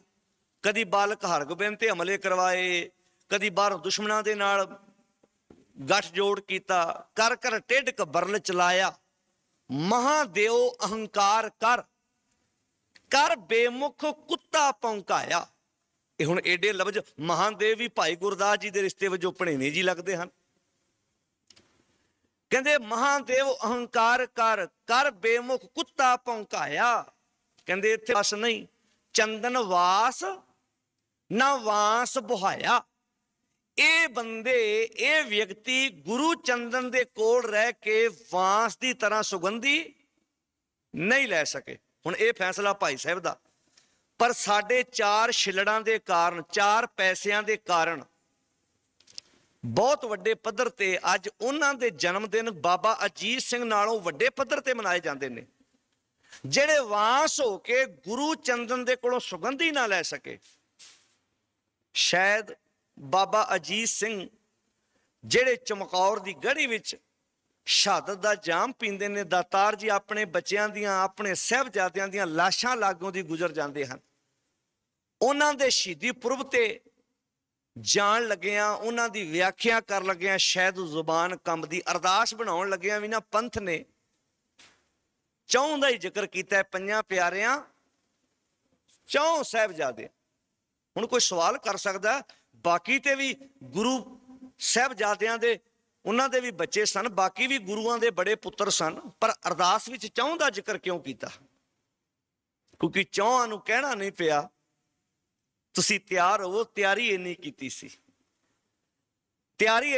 ਕਹਿਣਾ ਨਹੀਂ ਪਿਆ ਅਜੀਤ ਸਿੰਘ ਚਮਕੌਰ ਦੀ ਗੜੀ ਚੋਂ ਮੈਦਾਨੇ ਜੰਗ ਨਾਲ ਜੂਝਣਾ, ਮੈਂ ਇੱਥੋਂ ਨਿਕਲ ਜਾਣਾ, ਤੈਨੂੰ ਨਾਲ ਨਹੀਂ ਖੜਨਾ, ਇਹ ਕਹਿਣਾ ਨਹੀਂ ਪਿਆ। ਆਪ ਹੀ ਕਿਹਾ ਗੁਰੂ ਸਾਹਿਬ ਦੇ ਸਾਹਿਬਜ਼ਾਦੇ ਨੇ, ਮਾਲਕ ਜੀ ਮੈਨੂੰ ਵੀ ਤਿਆਰ ਕਰੋ। ਜੇ ਬਾਕੀ ਚੀਜ਼ਾਂ ਮੇਰੇ ਮੂੰਹੋਂ ਮੰਗ ਕੇ ਮੈਨੂੰ ਦਿੱਤੀਆਂ, ਅੱਜ ਵੀ ਦਿਓ, ਸ਼ਸਤਰ ਬਸਤਰ ਘੋੜੇ ਮੈਨੂੰ ਆਪ ਸਜਾਓ, ਮੈਂ ਆਪ ਮੈਦਾਨੇ ਜੰਗ ਵਿੱਚ ਜਾਵਾਂਗਾ। ਜੇ ਬਾਬਾ ਅਜੀਤ ਸਿੰਘ ਨੇ ਕਿਹਾ ਤੇ ਬਾਬਾ ਜੁਝਾਰ ਸਿੰਘ ਨੇ ਵੀ ਕਿਹਾ। ਆਪਣਾ ਵੱਖਰਾ ਪੰਥ ਨਹੀਂ ਚਲਾਇਆ, ਪਰ ਦੁੱਖ ਇਸ ਗੱਲ ਦਾ ਪਿਛਲੇ ਦਿਨੀ ਬਹੁਤ ਵੱਡੇ ਪੱਧਰ ਤੇ, ਜਿਸ ਬਾਰੇ ਭਾਈ ਸਾਹਿਬ ਭਾਈ ਗੁਰ ਕੀ ਕੌਮ ਦੇ ਆਗੂ ਜਵਾਬ ਦੇਣਗੇ ਵੀ ਜਿਸ ਬਾਰੇ ਭਾਈ ਸਾਹਿਬ ਭਾਈ ਗੁਰਦਾਸ ਜੀ ਦਾ ਐਡਾ ਵੱਡਾ ਫੈਸਲਾ, ਉਸ ਸ੍ਰੀ ਚੰਦ ਦਾ ਐਡੇ ਵੱਡੇ ਪੱਧਰ ਤੇ ਜਨਮ ਦਿਨ ਮਨਾਇਆ ਗਿਆ, ਤੇ ਸਾਡੇ ਕੌਮ ਦੇ ਵੱਡੇ ਵੱਡੇ ਢਾਡੀ, ਕਵੀਸ਼ਰ, ਪ੍ਰਚਾਰਕ, ਕੌਮ ਦੇ ਆਗੂਆਂ ਨੇ ਕਿਹਾ ਗੁਰੂ ਨਾਨਕ ਤੇ ਸ੍ਰੀ ਚੰਦ ਦਾ ਘਰ ਇੱਕ ਹੈ। YouTube ਦੇ ਉੱਪਰ ਉਹ ਸਾਰੀਆਂ ਸਮਾਗਮ ਦੀਆਂ ਕੈਸਟਾਂ ਪਈਆਂ ਹੋਈਆਂ ਨੇ। ਮੈਂ ਤਾਂ ਵੇਖ ਕੇ ਹੈਰਾਨ ਹੋ ਗਿਆ। ਉਹ ਕਹਿੰਦੇ ਗੁਰੂ ਨਾਨਕ ਤੇ ਸ੍ਰੀ ਚੰਦ ਦਾ ਘਰ ਇੱਕ ਹੀ ਹੈ। ਫਿਰ ਭਾਈ ਸਾਹਿਬ ਭਾਈ ਗੁਰਦਾਸ ਜੀ ਨੂੰ ਕਿੱਥੇ ਰੱਖੋਗੇ? ਜਿਹੜੇ ਭਾਈ ਗੁਰਦਾਸ ਜੀ ਕਹਿੰਦੇ ਚੰਦਨ ਸੀ ਗੁਰੂ ਨਾਨਕ ਸਾਹਿਬ ਤੇ ਸੁਗੰਧੀ ਨਾ ਲੈ ਸਕੇ। ਇਹ ਕਹਿੰਦੇ ਗੁਰੂ ਨਾਨਕ ਸਾਹਿਬ ਤੇ ਸ੍ਰੀ ਚੰਦ ਦਾ ਘਰ ਇੱਕ ਹੈ। ਕੀ ਮੈਸੇਜ ਗਿਆ ਸਾਡੇ ਤੱਕ ਵੀ ਜੇ ਸ੍ਰੀ ਚੰਦ ਵੀ ਉਦਾਂ ਦਾ ਕੰਤ ਚਲਾਉਂਦਾ ਰਿਹਾ ਤੇ ਕੋਈ ਗੱਲ ਨਹੀਂ, ਸਾਨੂੰ ਪ੍ਰਵਾਨ ਹੈ ਸਭ ਕੁਝ। ਦਲੀਲਾਂ ਦੇ ਅਸਲ 'ਚ ਉੱਥੋਂ ਲਿਫਾਫੇ ਬਹੁਤ ਮੋਟੇ ਮਿਲਦੇ ਨੇ। ਜੇ ਕੋਈ ਢਾਡੀ ਕਵੀਸ਼ਰ ਪ੍ਰਚਾਰਕ ਸੁਣਦਾ ਹੋਵੇ ਤੇ ਦਾਸ ਨਾਲ ਤੁਸੀਂ ਸੰਪਰਕ ਕਰ ਸਕਦੇ ਹੋ। ਮੈਂ ਤਾਂ ਕਹਿੰਦਾ ਲਿਫਾਫੇ ਬਹੁਤ ਮੋਟੇ ਦਿੰਦੇ ਨੇ। ਹੁਣ ਲਾਲੋ ਵਿਚਾਰਾ ਐਡਾ ਮੋਟਾ ਲਿਫਾਫਾ ਦੇ ਨਹੀਂ ਸਕਦਾ, ਮਲਕ ਭਾਗੋ ਦੇ ਸਕਦੇ ਨੇ। ਮਲਕ ਭਾਗੋ ਵੱਡੇ ਵੱਡੇ ਲਿਫਾਫੇ ਦਿੰਦੇ ਨੇ, ਲੱਖ ਇਕੱਠਾ ਹੀ ਲਿਫਾਫੇ 'ਚ ਪਾ ਦਿੰਦੇ ਨੇ। ਫਿਰ ਚੀਕਾਂ ਮਾਰ ਕੇ, ਸੰਗ ਪਾੜ ਕੇ ਸ੍ਰੀ ਚੰਦ ਦੀ ਇੰਨੀ ਉਪਮਾ ਕਰਦੇ ਨੇ। ਉੱਥੇ ਬਾਬਾ ਅਜੀਤ ਸਿੰਘ ਨੂੰ ਛੋਟਾ ਕਰ ਦਿੰਦੇ ਹਨ, ਉੱਥੇ ਬਾਬਾ ਫਤਿਹ ਸਿੰਘ ਨੂੰ ਛੋਟਾ ਜਿਹਾ ਕਰ ਦਿੰਦੇ ਹਨ। ਇੰਨੀ ਜ਼ੋਰ ਦੇ ਨਾਲ ਸਾਡੇ ਕੌਮ ਦੇ ਰਾਗੀ, ਢਾਡੀ, ਪ੍ਰਚਾਰਕ, ਜਥੇਦਾਰਾਂ ਨੇ ਆਪਣੇ ਮਹੱਲ ਤਾਂ ਉੱਚੇ ਕਰ ਲਏ, ਪਰ ਗੁਰੂ ਨਾਨਕ ਸਾਹਿਬ ਜੀ ਜੋ ਇਮਾਨਦਾਰੀ ਤੁਹਾਡੀ ਬਾਣੀ ਪ੍ਰਤੀ ਸਾਨੂੰ ਵਰਤਣੀ ਚਾਹੀਦੀ ਸੀ, ਅਸੀਂ ਵਰਤ ਨਹੀਂ ਸਕੇ, ਵਿੱਚ ਕੁਝ ਨਾ ਕੁਝ ਖੋਟ ਮਿਲਾ ਦਿੱਤੀ, ਕੁਝ ਨਾ ਕੁਝ ਆਪਣੀ ਮਤ ਵਿੱਚ ਘੁਸਪੈਠ ਕੀਤੀ ਹੈ। ਅੱਜ ਟੌਪਿਕ ਐਸਾ ਚੱਲਿਆ, ਉਸਤਤ ਕਰਨੀ ਹੈ, ਪਰ ਕਿਹਦੀ? ਕਰਨ ਯੋਗ ਦੀ ਕਰਨੀ ਹੈ। ਪੁਰਾਣਿਆਂ ਸਮਿਆਂ 'ਚ ਜਦੋਂ ਰਾਜਿਆਂ ਦੇ ਦਰਬਾਰ 'ਚ ਡੂਮ ਜਾਂਦੇ ਸੀ ਨਾ ਮਰਾਸੀ, ਤੇ ਉਹ ਰਾਜੇ ਦੀ ਇੰਨੀ ਤਾਰੀਫ ਕਰਦੇ ਸੀ, ਰਾਜੇ ਨੂੰ ਆਪਣੇ ਆਪ ਤੇ ਮਾਣ ਹੋਣ ਲੱਗਦਾ ਸੀ, ਮੈਂ ਤਾਂ 10 ਬੰਦੇ ਮਰਵਾਏ, ਮੈਨੂੰ ਰੱਬ ਹੀ ਜਾਂਦੇ ਨੇ, ਮੈਂ ਤਾਂ ਵੱਡੇ ਵੱਡੇ ਘਪਲੇ ਕਰਦਾ, ਇਹ ਮੇਰੀ ਉਸਤਤ ਕਰਦੇ ਨੇ। ਤੁਸੀਂ ਕਦੀ ਵੇਖਣਾ ਰਾਜਿਆਂ ਨੂੰ ਇੱਥੋਂ ਦੇ ਬ੍ਰਾਹਮਣਾਂ ਨੇ ਭਗਵਾਨ ਕਹਿ ਦਿੱਤਾ। ਜੁਗਾਂ ਜੁਗਾਂ ਕੇ ਰਾਜੇ ਕੀਏ ਗਾਵੇਂ ਕਰ ਅਵਤਾਰੀ। ਰਾਜਿਆਂ ਦੇ ਦਰਬਾਰ 'ਚ ਵੱਡੇ ਵੱਡੇ ਬ੍ਰਾਹਮਣ ਜਾਂਦੇ ਸੀ, ਉਹ ਰਾਜੇ ਦੀ ਉਪਮਾ ਕਰਦੇ ਸੀ, ਤੂੰ ਭਗਵਾਨ ਹੈ, ਤੂੰ ਭਗਵਾਨ ਤੋਂ ਘੱਟ ਥੋੜਾ ਹੈ, ਤੂੰ ਸਾਡੇ ਵਾਸਤੇ ਰੱਬ ਹੈ।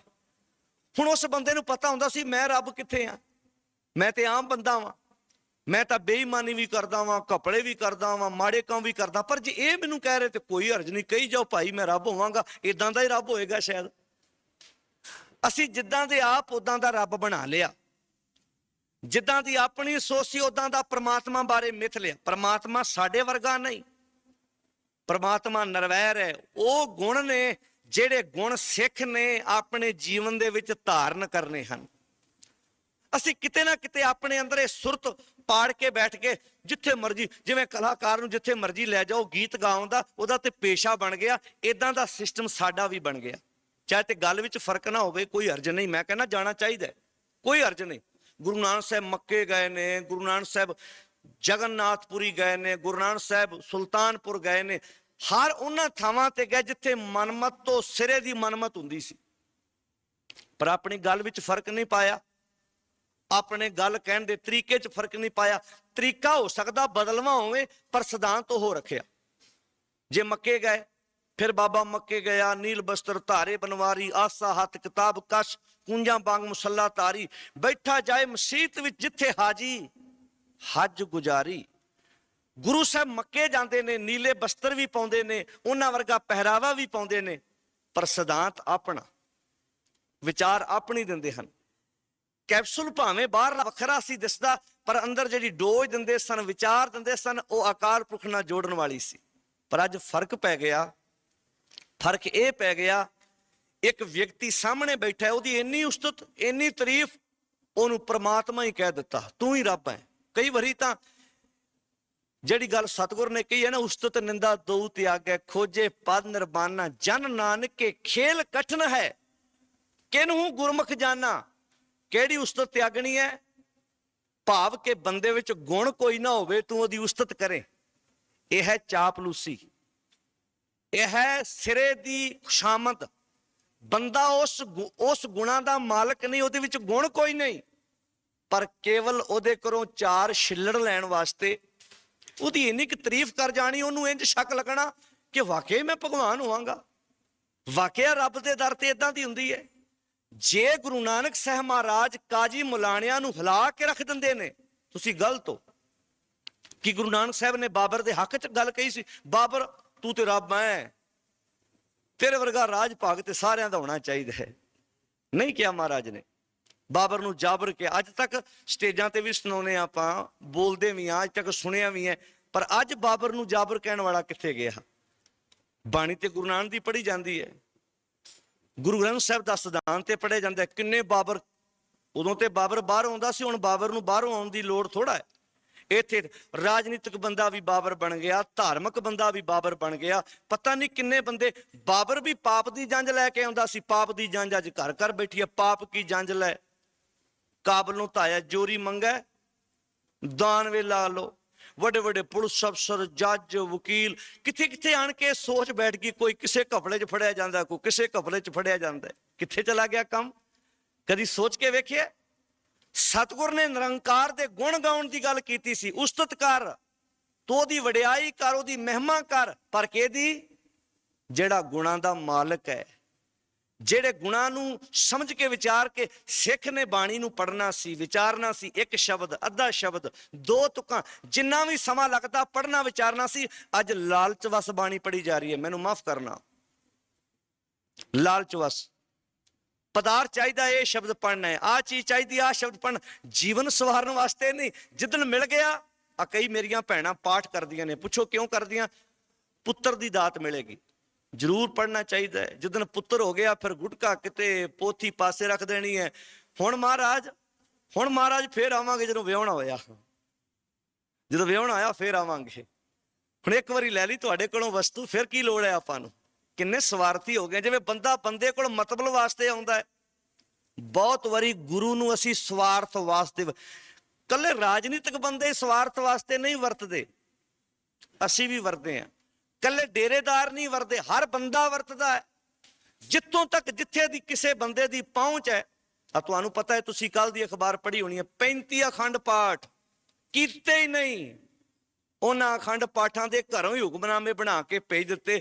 ਕੋਈ NRI ਵੀਰ ਹੋਏਗਾ, ਕੋਈ ਇੱਥੋਂ ਦਾ ਹੋਏਗਾ, 4 ਬੰਦਿਆਂ ਨੂੰ ਕੱਢ ਦਿੱਤਾ ਹੈ। ਰੂਹ ਕੰਬ ਗਈ ਮੇਰੀ ਤੇ ਇੱਕ ਵਾਰ, ਸ਼ਾਇਦ ਤੁਹਾਡੀ ਕੰਬੀ ਹੋਵੇ ਕਿ ਨਾ ਕੰਬੀ ਹੋਵੇ। 32 ਅਖੰਡ ਪਾਠ ਹੋਏ ਨਹੀਂ, ਪਰ ਉਹਦੇ ਘਰੇ ਲਿਸਟ ਬਣਾ ਕੇ ਭੇਜਤੀ, ਹੁਕਮਨਾਮਾ ਭੇਜ ਦਿੱਤੇ ਘਰ।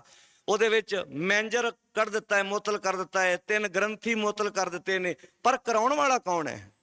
ਇਹ ਰਿਕਾਰਡਿੰਗ ਬਾਹਰਲੀਆਂ ਕੰਟਰੀਆਂ 'ਚ ਵੀ ਜਾਏਗੀ। ਮੈਂ ਬੇਨਤੀ ਕਰਨੀ ਚਾਹਾਂਗਾ, NRI ਵੀਰੋ, ਆਪ ਬਾਣੀ ਪੜ੍ਹਨੀ ਸ਼ੁਰੂ ਕਰੋ। ਜੇ ਭਲਾ ਕਰਨਾ ਹੈ ਨਾ, ਆਪਣੇ ਪਿੰਡ ਦਾ ਇੱਕ ਬੱਚਾ ਲੈ ਲਓ, ਉਹਦੀ ਪੜ੍ਹਾਈ ਤੇ ਖਰਚ ਕਰੋ, ਉਹਨੂੰ ਐਜੂਕੇਸ਼ਨ ਦਿਓ। ਬੜੇ ਗਰੀਬ ਬੰਦੇ ਬਿਮਾਰੀਆਂ ਨਾਲ ਜੂਝ ਰਹੇ ਨੇ, ਉਹਨਾਂ ਦੇ ਇਲਾਜ ਤੇ ਖਰਚ ਕਰੋ। ਉਹ ਭਲਿਓ, ਹਰ ਚੀਜ਼ ਨੂੰ ਸਿੱਖਣ ਵਾਸਤੇ ਕੋਲ ਜਾਣਾ ਪੈਂਦਾ ਹੈ। ਆਪਾਂ ਤੇ ਦੂਰ ਬੈਠੇ ਹਾਂ, ਬਾਣੀ ਕਿਤੇ ਪੜ੍ਹੀ ਜਾ ਰਹੀ ਹੈ, ਪਰ ਕਰਾਇਆ ਜਾ ਰਿਹਾ ਹੈ। ਮੈਂ ਸਮਝਦਾ ਉਹ ਘਪਲੇ ਕਰਨ ਵਾਲਿਆਂ ਨੂੰ ਜ਼ਿਆਦਾ ਦੋਸ਼ੀ ਕਰਾਉਣ ਵਾਲੇ ਨੇ। ਉਹ ਵੀ ਸੱਚੇ ਨੇ, ਕਹਿੰਦੇ ਜਦੋਂ ਸੁਣਨ ਨਹੀਂ ਆਉਣਾ ਕਰੀਏ ਕਿਉਂ? ਅਸੀਂ ਟੀਚਰ ਨੂੰ ਕਹੋ ਤੂੰ ਇਕੱਲਾ ਹੀ ਕਲਾਸ ਵਿੱਚ ਪੜ੍ਹਾਈ ਜਾ, ਪਰ ਅਸੀਂ ਕੋਈ ਨਹੀਂ ਆਉਣਾ, ਅਸੀਂ ਬੱਚਾ ਨਹੀਂ ਭੇਜਣਾ। ਟੀਚਰ ਕਿਉਂ ਪੜ੍ਹਾਏਗਾ? ਟੀਚਰ ਕਹੇਗਾ ਮੈਂ ਪੜ੍ਹਾਉਣਾ ਹੈ ਬੱਚੇ ਨੂੰ, ਤੁਸੀਂ ਆਪਣੇ ਬੱਚੇ ਘਰ ਰੱਖੋ, ਮੈਂ ਇਕੱਲਾ ਕਿਵੇਂ ਪੜ੍ਹਾਵਾਂ? ਤੁਸੀਂ ਮੇਰੇ ਕੋਲ ਬੱਚਿਆਂ ਨੂੰ ਭੇਜੋ, ਮੈਂ ਪੜ੍ਹਾਵਾਂਗਾ। ਪਾਠ ਕਰਨ ਵਾਲਾ ਵੀ ਸੱਚਾ ਹੈ, ਕਹਿੰਦਾ ਸੁਣਾਵਾਂ ਕਿਹਨੂੰ?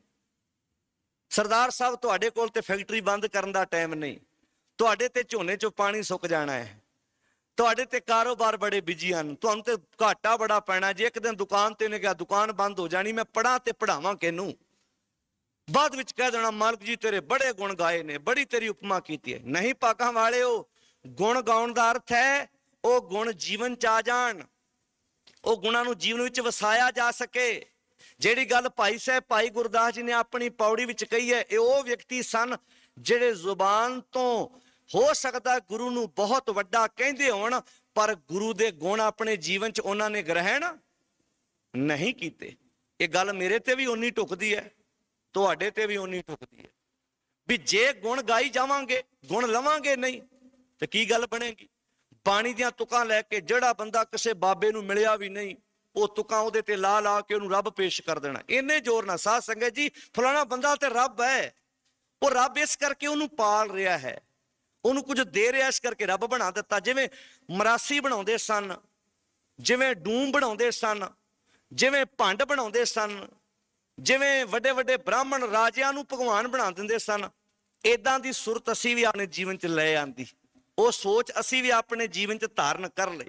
ਹੁਣ ਮਹਾਰਾਜ ਕਹਿੰਦੇ ਅਕਾਲ ਪੁਰਖ ਜੀ ਤੁਹਾਡੇ ਵਿੱਚ ਬੜੇ ਗੁਣ, ਮੈਂ ਕਿਹੜੇ ਕਿਹੜੇ ਗੁਣ ਦੀ ਵਿਆਖਿਆ ਕਰਾਂ, ਕਿਹੜੇ ਕਿਹੜੇ ਗੁਣ ਨੂੰ ਦੱਸਾਂ ਵੀ ਤੁਹਾਡੇ ਵਿੱਚ ਇੰਨੇ ਗੁਣ ਨੇ? ਫਿਰ ਬੇਨਤੀ ਕਰ ਦੇਵਾਂ, ਇੱਕ ਪਾਸੇ ਸਤਿਗੁਰੂ ਜੀ ਉਸਤਤ ਕਰਨ ਦੀ ਗੱਲ ਕਹਿੰਦੇ ਨੇ, ਉਸਤਤ ਘਰ ਪਰ ਕਿਹਦੀ? ਜਿਹੜੇ ਗੁਣਾਂ ਦੇ ਮਾਲਕ ਹਨ ਉਹਦੀ। ਇੱਕ ਪਾਸੇ ਕਹਿੰਦੇ ਉਸਤਤ ਨਾ ਕਰ, ਇਹਨੂੰ ਤਿਆਗ ਦੇ। ਉਹ ਕਿਹੜੀ ਉਸਤਤ?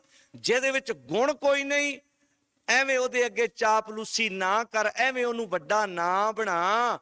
ਤੇਰੇ ਮੂੰਹ ਚੋਂ ਨਿਕਲੇ ਹੋਏ ਲਫ਼ਜ਼ਾਂ ਕਰਕੇ ਉਹਦੇ ਅੰਦਰ ਹਉਂ ਪੈਦਾ ਹੋ ਜਾਣੀ ਹੈ, ਉਹਨੇ ਸੰਸਾਰ ਦਾ ਨੁਕਸਾਨ ਕਰਨਾ ਹੈ। ਮੰਨ ਲਓ ਕੋਈ ਰਾਜਾ ਗਲਤ ਹੈ, ਉਹਦੇ ਤੱਕ ਅਪਰੋਚ ਕਿਸੇ ਧਾਰਮਿਕ ਬੰਦੇ ਦੀ ਹੈ, ਧਾਰਮਿਕ ਬੰਦੇ ਦਾ ਫਰਜ਼ ਬਣਦਾ ਜੇ ਤੈਨੂੰ ਸੱਚ ਦੀ ਸਮਝ ਲੱਗੀ ਹੈ, ਉਹਦੀਆਂ ਗਲਤੀਆਂ ਦਾ ਅਹਿਸਾਸ ਕਰਾ ਵੀ ਤੂੰ ਇੱਥੇ ਗਲਤ ਹੈ, ਆਪਣੀ ਜ਼ਿੰਦਗੀ ਨੂੰ ਸੁਧਾਰ। ਤੇਰਾ ਰਾਜ ਭਾਗ ਵਿੱਚ ਇੱਥੇ ਇੱਥੇ ਖਾਮੀਆਂ ਨੇ, ਖਾਮੀਆਂ ਦੂਰ ਕਰ ਲੈ। ਇਹੋ ਗੱਲ ਸਤਿਗੁਰ ਨੇ ਬਾਬਰ ਨੂੰ ਕਹੀ ਸੀ, ਬਾਬਰ ਤੂੰ ਰਾਜ ਕਰਨਾ ਚਾਹੁੰਦਾ ਹੈ, ਕੋਈ ਗੱਲ ਨਹੀਂ, ਰਾਜਿਆਂ ਦਾ ਹੱਕ ਹੁੰਦਾ ਰਾਜ ਕਰਨਾ, ਪਰ ਰਾਜ ਕਰਨ ਦਾ ਤਰੀਕਾ ਸਿੱਖ। ਪ੍ਰਜਾ ਵਿੱਚ ਕਿਸੇ ਨੂੰ ਦੁੱਖ ਨਾ ਦੇ, ਹਰ ਇੱਕ ਦੀ ਸੁਣਵਾਈ ਕਰ, ਐਵੇਂ ਗਰੀਬਾਂ ਤੇ ਜ਼ੁਲਮ ਨਾ ਕਰ। ਧਰਮੀ ਹੋਣ ਦੇ ਨਾਂ ਤੇ ਸਤਿਗੁਰ ਨੇ ਬਾਬਰ ਨੂੰ ਕੁਝ ਹਦਾਇਤਾਂ ਦਿੱਤੀਆਂ, ਅਕਬਰ ਨੂੰ ਭਾਈ ਜੇਠੇ ਦੇ ਰਾਹੀਂ ਕੁਝ ਹਦਾਇਤਾਂ ਪਹੁੰਚੀਆਂ। ਅਕਬਰ ਗੁਰੂ ਅਮਰਦਾਸ ਜੀ ਨੂੰ ਮਿਲਣ ਵਾਸਤੇ ਆਇਆ। ਧਰਮੀ ਵਿਅਕਤੀ ਦਾ ਫਰਜ਼ ਬਣਦਾ ਹੈ, ਜੇ ਤੇਰੀ ਕਿਸੇ ਬਾਬਰ ਤੱਕ ਪਹੁੰਚ ਹੈ, उस तक तेरी पहुंच है, उहदे तक अपना सही मैसेज पहुंचा, सही विचार दे। हो सकदा तेरियां विचारां नाल, तेरियां दलीलां नाल, तेरे समझाउण नाल ਉਹਦਾ ਰਾਜ ਭਾਗ ਵਧੀਆ ਹੋ ਜਾਏ, ਉਹ ਆਪਣੀ ਪ੍ਰਜਾ ਨੂੰ ਸੁੱਖ ਸਹੂਲਤਾਂ ਦੇ ਸਕੇ। ਪਰ ਜੇ ਧਰਮੀ ਨਾਲ ਰਲ ਜਾਏ, ਉਹਦੇ ਔਗਣਾਂ ਦੀ ਤਾਰੀਫ ਕਰੀ ਜਾਏ, ਉਹਦੀ ਬੇਈਮਾਨੀ ਨੂੰ ਕਹੀ ਜਾਵੇ ਬਹੁਤ ਵੱਡਾ ਪਰਉਪਕਾਰ ਹੈ, ਇਹਦੇ ਵਰਗਾ ਤੇ ਪਰਉਪਕਾਰੀ ਕੋਈ ਨਹੀਂ ਹੈ। ਕੋ ਸੁਧਾਰ ਦੀ ਆਸ, ਕੋ ਆਸ ਲਾ ਸਕਦੇ ਆ ਕਿ ਉਹ ਰਾਜਾ ਜ਼ਿੰਦਗੀ 'ਚ ਕਦੀ ਸੁਧਰੇਗਾ?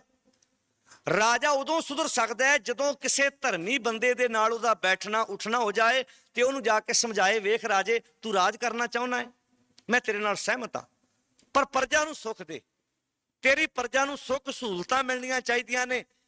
ਜਦੋਂ ਤੇਰੇ ਪ੍ਰਜਾ ਵਿੱਚ ਸਾਰੇ ਸੁਖੀ ਹੋਣਗੇ, ਫਿਰ ਉਸ ਵਕਤ ਤੈਨੂੰ ਕੋਈ ਕਵੇ ਕਿ ਤੂੰ ਵਾਕਿਆ ਬੜਾ ਵਧੀਆ ਪ੍ਰਬੰਧ ਚਲਾਇਆ ਹੈ, ਉਹ ਉਸਤਤ ਨਹੀਂ ਹੋਏਗੀ, ਉਹ ਤੇਰੇ ਗੁਣ ਹੋਣਗੇ।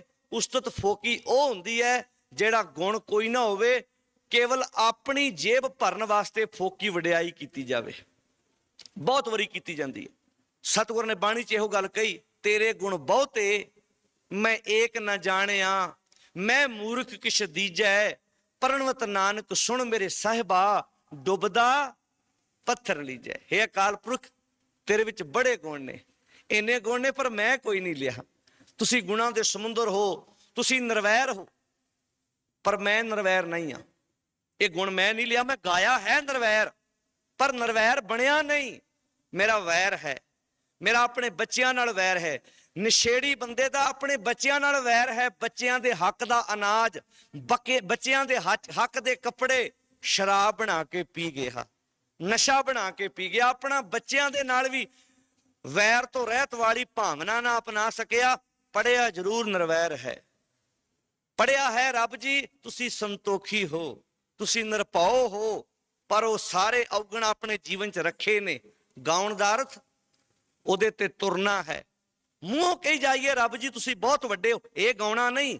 ਗਾਉਣ ਦਾ ਅਰਥ ਹੈ ਜੋ ਕਿਹਾ ਹੈ ਉਹਦੇ ਤੇ ਤੁਰ ਕੇ ਵੇਖ, ਰਸ ਆਏਗਾ ਜ਼ਿੰਦਗੀ 'ਚ। ਜ਼ਿੰਦਗੀ ਜਿਉਣ ਦਾ ਤਰੀਕਾ ਹੀ ਵੱਖਰਾ ਹੋ ਜਾਏਗਾ। ਲੋਕ ਭਲਿਆ ਤੇਰੇ ਜੀਵਨ ਦੀਆਂ ਮਿਸਾਲਾਂ ਦੇਣਗੇ। ਗੁਰੂ ਨਾਨਕ ਸਾਹਿਬ ਮਹਾਰਾਜ ਸਰੀਰਕ ਤੌਰ ਤੇ ਦੁਨੀਆ ਤੇ ਆਉਂਦੇ ਨੇ। ਉਹ ਕਿਸੇ ਨੂੰ ਘਰ ਦੱਸਣ ਥੋੜਾ ਗਏ ਸੀ ਮੈਂ ਰੱਬ ਦਾ ਰੂਪ ਹਾਂ, ਮੈਂ ਹੀ ਪ੍ਰਮਾਤਮਾ ਦਾ ਰੂਪ ਹਾਂ। ਦੱਸਿਆ ਕਿਸੇ ਨੂੰ? ਨਾ ਨਾ ਨਾ। ਜਦੋਂ ਰੱਬ ਦੇ ਗੁਣਾਂ ਦੀ ਵਿਆਖਿਆ ਕਰਕੇ ਸਮਝਾਉਂਦੇ ਨੇ, ਕੋਈ ਸਮਝਦਾ ਹੈ ਕਿ ਰੱਬ ਪੈਦਾ ਕਰਨ ਵਾਲਾ ਹੋਰ ਹੈ, ਰਿਜ਼ਕ ਦੇਣ ਵਾਲਾ ਹੋਰ ਹੈ, ਮਾਰਨ ਵਾਲਾ ਹੋਰ ਹੈ। ਪਰ ਗੁਰੂ ਨਾਨਕ ਸਾਹਿਬ ਕਹਿੰਦੇ ਮੈਂ ਤੁਹਾਡੇ ਤਿੰਨਾਂ ਰੱਬਾਂ ਨੂੰ ਨਹੀਂ ਮੰਨਦਾ। ਮੈਂ ਕਹਿੰਦਾ ਇੱਕੋ ਹੀ ਹੈ। ਉਹ ਹੀ ਪੈਦਾ ਕਰਨ ਵਾਲਾ ਹੈ, ਉਹ ਰਿਜ਼ਕ ਪਹੁੰਚਾਉਣ ਵਾਲਾ ਹੈ, ਸਾਰਾ ਸਿਸਟਮ ਸਾਰੀ ਚੀਜ਼ ਉਹਦੇ ਅਧੀਨ ਹੈ।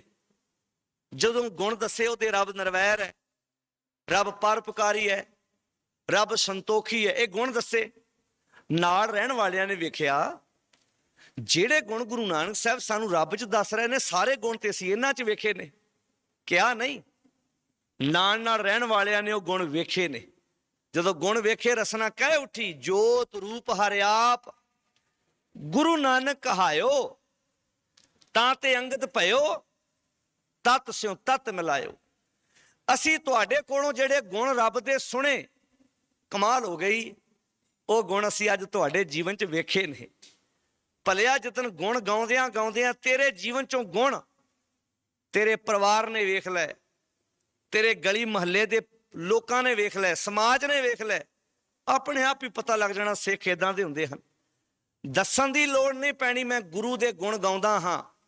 ਗਾਉਣ ਵਾਲੇ ਨੂੰ ਦੱਸਣ ਦੀ ਲੋੜ ਨਹੀਂ ਪੈਂਦੀ, ਆਪਣੇ ਆਪ ਪਤਾ ਲੱਗ ਜਾਂਦਾ ਹੈ। ਇਹੋ ਗੱਲ ਮੇਰੇ ਸਤਿਗੁਰ ਨੇ ਅੱਜ ਦੀ ਪਾਵਨ ਪਵਿੱਤਰ ਅਸ਼ਟਪਦੀ ਦੀ ਰਹਾਉ ਦੀ ਤੁਕ ਵਿੱਚ ਕਹੀ ਹੈ। ਮੈਂ ਤੇਰੇ ਕਿਹੜੇ ਕਿਹੜੇ ਗੁਣ ਬਿਆਨ ਕਰਾਂ? ਮਾਲਕ ਜੀ ਤੁਸੀਂ ਗੁਣਾਂ ਦੇ ਸਮੁੰਦਰ ਹੋ, ਤੁਸੀਂ ਬਹੁਤ ਵੱਡੇ ਹੋ। ਸਾਹਿਬ ਜੀ ਕਹਿੰਦੇ ਨੇ ਪਿਤਾ ਮੇਰੋ ਵੱਡੋ ਧਨੀ ਅਗੰਮਾ, ਮੇਰਾ ਪਿਤਾ ਮੇਰਾ ਅਕਾਲ ਪੁਰਖ ਬਹੁਤ ਵੱਡਾ ਹੈ, ਅਗੰਮਾ। ਮੇਰੀ ਸਿਆਣਪ ਦੀ ਆਪਣੀ ਸੋਚ ਉੱਥੋਂ ਤੱਕ ਨਹੀਂ ਜਾ ਸਕਦੀ, ਮੇਰੀ ਸਿਆਣਪ ਦੀਆਂ ਹੱਦਾਂ ਤੋਂ ਬਾਹਰ ਹੈ ਮੇਰਾ ਅਕਾਲ ਪੁਰਖ। ਫਿਰ ਮਹਾਰਾਜ ਕਹਿੰਦੇ ਉਸਤਤ ਕਵਨ ਕਰੀ ਜੈ। ਮੈਂ ਕਿਹੜੇ ਗੁਣ ਬਿਆਨ ਕਰਾਂ, ਕਿਹੜੇ ਕਿਹੜੇ ਗੁਣਾਂ ਦੀ ਵਿਆਖਿਆ ਕਰਾਂ? ਉਸਤਤ ਕਵਨ ਕਰੀ ਜੈ ਕਰਤੇ ਪੇਖ ਰਹੇ ਬਿਸਮਾ। ਮੈਂ ਤੇ ਉਸ ਕਰਤੇ ਦੇ ਕੌਤਕ ਵੇਖ ਵੇਖ ਕੇ, ਉਹਦੇ ਕੰਮ ਵੇਖ ਵੇਖ ਕੇ ਹੈਰਾਨ ਹੋ ਜਾਣਾ, ਬਿਸਮਾ ਚਲਾ ਜਾਣਾ। ਵਾਹ ਮੇਰੇ ਮਾਲਕ, ਕਿੱਡੀ ਕੁਦਰਤ ਹੈ, ਕਿੱਡੀ ਬਖਸ਼ਿਸ਼ ਹੈ ਮਾਲਕ ਤੁਹਾਡੀ। ਕਦੀ ਸੋਚਣਾ ਅਸੀਂ ਹਸਪੀਟਲ ਜਾਂਦੇ ਹਾਂ, ਕਦੀ ਮਾਲਕ ਦੀਆਂ ਦਾਤਾਂ ਦਾ ਇੱਧਰ ਧਿਆਨ ਕਰਕੇ ਵੇਖਣਾ। ਹਸਪੀਟਲ ਜਾਂਦੇ ਹਾਂ, ਡਾਕਟਰ ਸਾਨੂੰ ਆਕਸੀਜਨ ਲਾਉਂਦਾ ਹੈ, ਇੱਕ ਹਫ਼ਤਾ ਮਰੀਜ਼ ਹਸਪੀਟਲ ਰਵੇ, ਜਦੋਂ ਵਾਪਸ ਘਰ ਪਰਤ ਕੇ ਆਉਂਦੇ ਹਾਂ, ਜਿੱਥੇ ਦਵਾਈਆਂ ਦਾ ਬਿੱਲ ਬਣਦਾ ਉੱਥੇ ਨਾਲ ਆਕਸੀਜਨ ਦਾ ਬਿੱਲ ਵੀ ਬਣਦਾ ਹੈ। ਸਿਰ ਨਹੀਂ ਝੁਕਦਾ ਮਾਲਕ ਦੇ ਚਰਨਾਂ 'ਚ। ਵਾਹ ਮਾਲਕ, 7 ਦਿਨ ਕਿਸੇ ਬੰਦੇ ਦੀ ਬਣਾਈ ਆਕਸੀਜਨ ਦੀ ਵਰਤੋਂ ਕੀਤੀ, ਐਡਾ ਵੱਡਾ ਬਿੱਲ ਦਿੱਤਾ ਹੈ। ਅਕਾਲ ਪੁਰਖ ਜੀ 70 ਸਾਲ ਉਮਰ ਭੋਗੀ ਹੈ, 70 ਸਾਲ ਤੁਹਾਡੀ ਆਕਸੀਜਨ ਬਿਨਾਂ ਬਿੱਲ ਤੋਂ ਵਰਤੀ ਹੈ, ਕੋਈ ਚਾਰਜ ਨਹੀਂ ਦੇਣਾ ਪਿਆ ਮੈਨੂੰ। ਕੋਈ ਮੁਨਕਰ ਹੋ ਸਕਦਾ ਵੀ ਮੇਰੇ ਘਰ ਤੇ ਬਿੱਲ ਆਉਂਦਾ ਸੀ, ਮਹੀਨੇ ਬਾਅਦ ਰੱਬ ਦੀ ਜਿਹੜੀ ਆਕਸੀਜਨ ਆਉਂਦੀ ਉਹਦਾ ਮੈਂ ਬਿੱਲ ਦਿੰਦਾ ਰਿਹਾ। ਕੰਮ ਕਰਦੇ ਆ ਤੇ ਪਸੀਨਾ ਨਿਕਲਦਾ ਹੈ, ਇਹਦਾ ਅਰਥ ਬਾਡੀ ਵਿੱਚ ਪਾਣੀ ਵੀ ਹੈ। ਜ਼ੋਰ ਨਾਲ ਬਲੇਟ ਵਾਜਿਆ ਉੱਥੋਂ ਖੂਨ ਨਿਕਲਦਾ, ਪਰ ਖੂਨ 'ਚ ਪਾਣੀ ਰਲਦਾ ਨਹੀਂ। ਜਦੋਂ ਰਲ ਗਿਆ ਬੰਦਿਆ ਤੇਰੀ ਡੈਥ ਹੈ। ਤੁਹਾਡੇ 'ਚੋਂ ਕੋਈ ਡਾਕਟਰ ਲਾਈਨ ਦੇ ਵੀਰ ਘਰ ਬੈਠੇ ਹੋਣਗੇ, ਕੰਮ ਕਰਦੇ ਆ ਤੇ ਪਸੀਨਾ ਨਿਕਲਦਾ ਹੈ, ਉੱਥੇ ਹੀ ਬਲੇਟ ਵਾਜੇ ਤੇ ਖੂਨ ਨਿਕਲਦਾ ਹੈ। ਕਿੰਨੀਆਂ ਪੁਰਾਣੀਆਂ ਤੰਦਾਂ ਦੇ ਅੰਦਰ ਹੀ ਖੂਨ ਨੇ, ਅੰਦਰ ਹੀ ਪਾਣੀ ਹੈ, ਪਰ ਰਲਦਾ ਨਹੀਂ। ਰੋਟੀ ਪਾਉਣਾ ਹੈ, ਪਦਾਰਥ ਪਾਉਣਾ ਹੈ, ਭੋਜਨ ਪਾਉਣਾ ਹੈ, ਖੂਨ ਦਿੱਤਾ ਜਾਂਦਾ ਕਿਸੇ ਨੂੰ, ਫਿਰ ਆਪਣੇ ਆਪ ਖੂਨ ਤਿਆਰ ਹੋ ਜਾਂਦਾ। ਕਿਹੜੀ ਮਸ਼ੀਨ ਹੈ ਅੰਦਰ ਖੂਨ ਤਿਆਰ ਕਰਨ ਵਾਲੀ? ਕਦੀ ਧੰਨਵਾਦ ਕਰਿਆ ਕਰ ਉਸਦਾ, ਕਦੀ ਸ਼ੁਕਰਾਨਾ ਕਰਿਆ ਕਰ। ਭਲਿਆ ਮਾਲਕ ਵੱਲੋਂ ਮਿਲੀ ਹੋਈ ਅੱਖ ਖਰਾਬ ਹੋ ਜਾਏ, ਡਾਕਟਰ ਕਿੰਨਾ ਜ਼ੋਰ ਲਾਉਂਦਾ, ਅੱਖ ਦੀ ਰਿਪੇਅਰ ਕਰਦਾ ਹੈ, ਨਾਲ ਪੈਸੇ ਵੀ ਲੈਂਦਾ। ਮੈਂ ਚਿੱਟਾ ਮੋਤੀਆ ਕੱਢਿਆ, ਇੰਨੇ ਪੈਸੇ ਦੇ ਕੇ ਜਾ, ਆਪਰੇਸ਼ਨ ਕੀਤਾ। ਉਹ ਜਿਹਨੇ ਮੁਰੰਮਤ ਕੀਤੀ ਉਹਨੇ ਪੈਸੇ ਲੈ ਲਿਆ, ਜਿਹਨੇ ਅੱਖ ਦਿੱਤੀ ਉਹਨੇ ਤੇ ਪੈਸਾ ਹੀ ਕੋਈ ਨਹੀਂ ਲਿਆ, ਉਹਨੇ ਤੇ ਕੋਈ ਵੀ ਚਾਰਜ ਨਹੀਂ ਲਿਆ। ਤੇ ਕੀ ਫਰਜ਼ ਨਹੀਂ ਬਣਦਾ ਉਹਨੂੰ ਵੱਡਾ? ਡਾਕਟਰ ਦਾ ਥੈਂਕਸ ਕਰਕੇ ਆਉਂਦਾ ਹੈ, ਡਾਕਟਰ ਸਾਹਿਬ ਥੈਂਕ ਯੂ ਤੁਹਾਡਾ, ਮੈਨੂੰ ਦੱਸਣਾ ਬੰਦ ਹੋ ਗਿਆ, ਝੋਲੇ ਪਤੇ ਪੜਿਆ ਨਹੀਂ ਸੀ ਜਾਂਦਾ ਮੇਰੇ ਕੋਲ, ਡਾਕਟਰ ਸਾਹਿਬ ਤੁਹਾਡਾ ਧੰਨਵਾਦ। ਤੇ ਅੰਦਰੋਂ ਕਰਦਾ ਧੰਨਵਾਦ, ਅੰਦਰੋਂ। ਗੁਰੂ ਦਾ ਅੰਦਰੋਂ ਨਹੀਂ ਕਰਦਾ, ਰੱਬ ਦਾ ਅੰਦਰੋਂ ਧੰਨਵਾਦ ਨਹੀਂ ਕਰਦਾ, ਉੱਪਰੋਂ ਉੱਪਰੋਂ ਕਰਦਾ। ਜਦੋਂ ਅੰਦਰੋਂ ਧੰਨਵਾਦ ਕਰਨਾ ਸ਼ੁਰੂ ਕਰ ਦਿੱਤਾ ਨਾ, ਗੁਰੂ ਨੂੰ ਛੱਡ ਕੇ ਪਾਸੇ ਨਹੀਂ ਜਾਏਗਾ, ਮਰ ਭਾਵੇਂ ਜਾਏ ਨਹੀਂ ਜਾਏਗਾ। ਜਿਵੇਂ ਮੱਛੀ ਪਾਣੀ ਤੋਂ ਬਿਨਾਂ ਜਾਂਦੀ ਨਹੀਂ ਕਿਤੇ, ਮੱਛੀ ਪਾਣੀ ਤੋਂ ਬਿਨਾਂ ਕਿੱਥੇ ਜਾਏਗੀ ਹੋਰ? ਕਿਉਂਕਿ ਉਹਨੂੰ ਪਤਾ ਹੈ ਮੇਰਾ ਜੀਵਨ ਹੀ ਪਾਣੀ ਹੈ। ਭਲਿਆ ਸਤਿਗੁਰ ਦੀ ਬਾਣੀ ਨੂੰ ਆਪਣਾ ਜੀਵਨ ਬਣਾ, ਇਹ ਹੈ ਅਸਲੀ ਪ੍ਰਮਾਤਮਾ ਦੇ ਗੁਣ ਗਾਉਣੇ। ਉਸਤਤ ਕਵਨ ਕਰੀਜੇ ਕਰਤੇ, ਉਸ ਕਰਤੇ ਤੇ ਮੈਂ ਕਿਹੜੇ ਕਿਹੜੇ ਗੁਣ ਬਿਆਨ ਕਰਾਂ, ਟੇਕ ਰਹੇ ਬਿਸਮਾ, ਮੈਂ ਤੇ ਉਹਦੇ ਕੌਤਕ ਵੇਖ ਵੇਖ ਕੇ ਹੈਰਾਨ ਹੋ ਜਾਣਾ। ਸਾਹਿਬ ਜੀ ਪਹਿਲੇ ਬੰਦ ਵਿੱਚ ਕਹਿੰਦੇ ਨੇ, ਰਾਜਨ ਮੈਂ ਤੂੰ ਰਾਜਾ ਕਹੀਐ। ਮਾਲਕ ਜੀ ਰਾਜੇ ਬੜੇ ਵੇਖੇ, ਪਰ 5-5 ਸਾਲਾਂ ਬਾਅਦ ਰਾਜ ਭਾਗ ਡਿੱਗਦੇ ਵੇਖੇ। ਜਦੋਂ ਚੌਥਾ ਸਾਲ ਜਾਂਦਾ ਹੈ ਤੇ ਫਿਰ ਇਹ ਹੁੰਦਾ ਹੈ ਕਿ ਇਹਨੂੰ ਹੋਰ ਕਾਇਮ ਰੱਖਣ ਵਾਸਤੇ ਨਸ਼ੇ ਪਿਆਈਏ। ਮਾਲਕ ਜੀ ਸੰਸਾਰ ਤੇ ਰਾਜੇ ਬੜੇ ਵੇਖੇ, ਪਰ ਆਪਣੇ ਰਾਜ ਭਾਗ ਨੂੰ ਚਲਾਉਣ ਲਈ ਬਹੁਤ ਗਲਤ ਤਰੀਕੇ ਵਰਤਦੇ ਵੇਖੇ। ਪਰ ਮਾਲਕ ਜੀ ਤੁਹਾਡੇ ਵਰਗਾ ਰਾਜਾ ਕੋਈ ਨਹੀਂ, ਕੋ ਹਰ ਸਮਾਨ ਨਹੀਂ ਰਾਜਾ, ਇਹ ਭੂਪਤ ਸਭ ਦਿਸ ਚਾਰ ਕੇ, ਝੂਠੇ ਕਰਤ ਦਿਵਾਜਾ। ਇਹ ਝੂਠੇ ਵਿਖਾਵੇ ਨੇ, ਤੁਸੀਂ ਅਸਲੀ ਰਾਜੇ ਹੋ। ਹਰ ਰਾਜੇ ਦਾ ਰਾਜ ਭਾਗ ਦਾ ਕੋਈ ਦਾਇਰਾ ਹੈ। ਇੱਕ ਰਾਜੇ ਦੇ ਰਾਜ ਭਾਗ ਦਾ ਸਿੱਕਾ ਦੂਜੇ ਦੇ ਰਾਜ ਭਾਗ 'ਚ ਨਹੀਂ ਚੱਲਦਾ, ਤੇ ਉਹਦੇ ਸਮੇਂ ਦੇ ਨਾਲ ਉਹਦੀਆਂ ਚੀਜ਼ਾਂ ਬਦਲ ਜਾਂਦੀਆਂ ਹਨ। ਫਿਰ ਰਾਜ ਭਾਗ ਕਾਇਮ ਰੱਖਣ ਲਈ ਬਹੁਤ ਗਲਤ ਸਮਝੌਤੇ ਕਰਨੇ ਪੈਂਦੇ ਨੇ। ਕਈ ਵਾਰੀ ਰਾਜਾ ਗਲਤ ਬਹਿ ਜਾਏ ਨਾ ਆਪਣੀ ਗੱਦੀ ਤੇ, ਤਖਤ ਤੇ ਪਤਾ ਕੀ ਕਰਦਾ ਹੈ? ਫਿਰ ਉਹਨੂੰ ਇਹ ਪਤਾ ਹੁੰਦਾ ਮੈਂ ਇਸ ਯੋਗ ਨਹੀਂ। ਉਹ ਫਿਰ ਕੀ ਕਰਦਾ? ਆਪਣੀ ਗੱਦੀ ਨੂੰ ਬਚਾਉਣ ਵਾਸਤੇ ਗਲਤ ਤਰੀਕੇ ਵਰਤਦਾ ਹੈ, ਰਿਸ਼ਵਤ ਦਿੰਦਾ ਹੈ ਲੋਕਾਂ ਨੂੰ, ਬੇਈਮਾਨੀ ਦੇ ਰਸਤੇ ਖੋਲ ਦਿੰਦਾ ਹੈ ਤਾਂ ਕਿ ਮੇਰਾ ਪਾਜ ਨਾ ਉਗੜੇ। ਉਹ ਨਹੀਂ ਚਾਹੇਗਾ ਵੀ ਮੇਰੇ ਬੰਨੇ ਬੰਨੇ ਸਾਰੇ ਇਮਾਨਦਾਰ ਲੋਕ ਆਣ ਕੇ ਵਸਣ। ਉਹਨੂੰ ਪਤਾ ਹੈ ਜੇ ਹਰ ਬੰਦਾ ਮੇਰੇ ਬੰਨੇ ਬੰਨੇ ਇਮਾਨਦਾਰ ਆ ਗਿਆ, ਮੇਰੀ ਬੇਈਮਾਨੀ ਦਾ ਪਤਾ ਲੱਗ ਜਾਣਾ ਕਿ ਮੈਂ ਗਲਤ ਬੰਦਾ ਸੀ, ਜੋ ਗੱਦੀ ਤੇ ਅਯੋਗ ਬੰਦਾ ਬੈਠਾ ਸੀ। ਇਸ ਕਰਕੇ ਚਾਹੁੰਦਾ, ਆ ਤੁਸੀਂ ਵੇਖਦੇ ਜਦੋਂ ਕਰਪਸ਼ਨ ਹੁੰਦੀ ਹੈ, ਬੇਈਮਾਨੀ ਹੁੰਦੀ ਹੈ, ਲੁੱਟ ਖੋਹ ਹੁੰਦੀ ਹੈ, ਇਹ ਉਹਨਾਂ ਮਨੁੱਖਾਂ ਦੀ ਦੇਣ ਹੈ ਜਿਹੜੇ ਯੋਗ ਗੱਦੀਆਂ ਤੇ ਅਯੋਗ ਬੰਦੇ ਬੈਠੇ ਹਨ।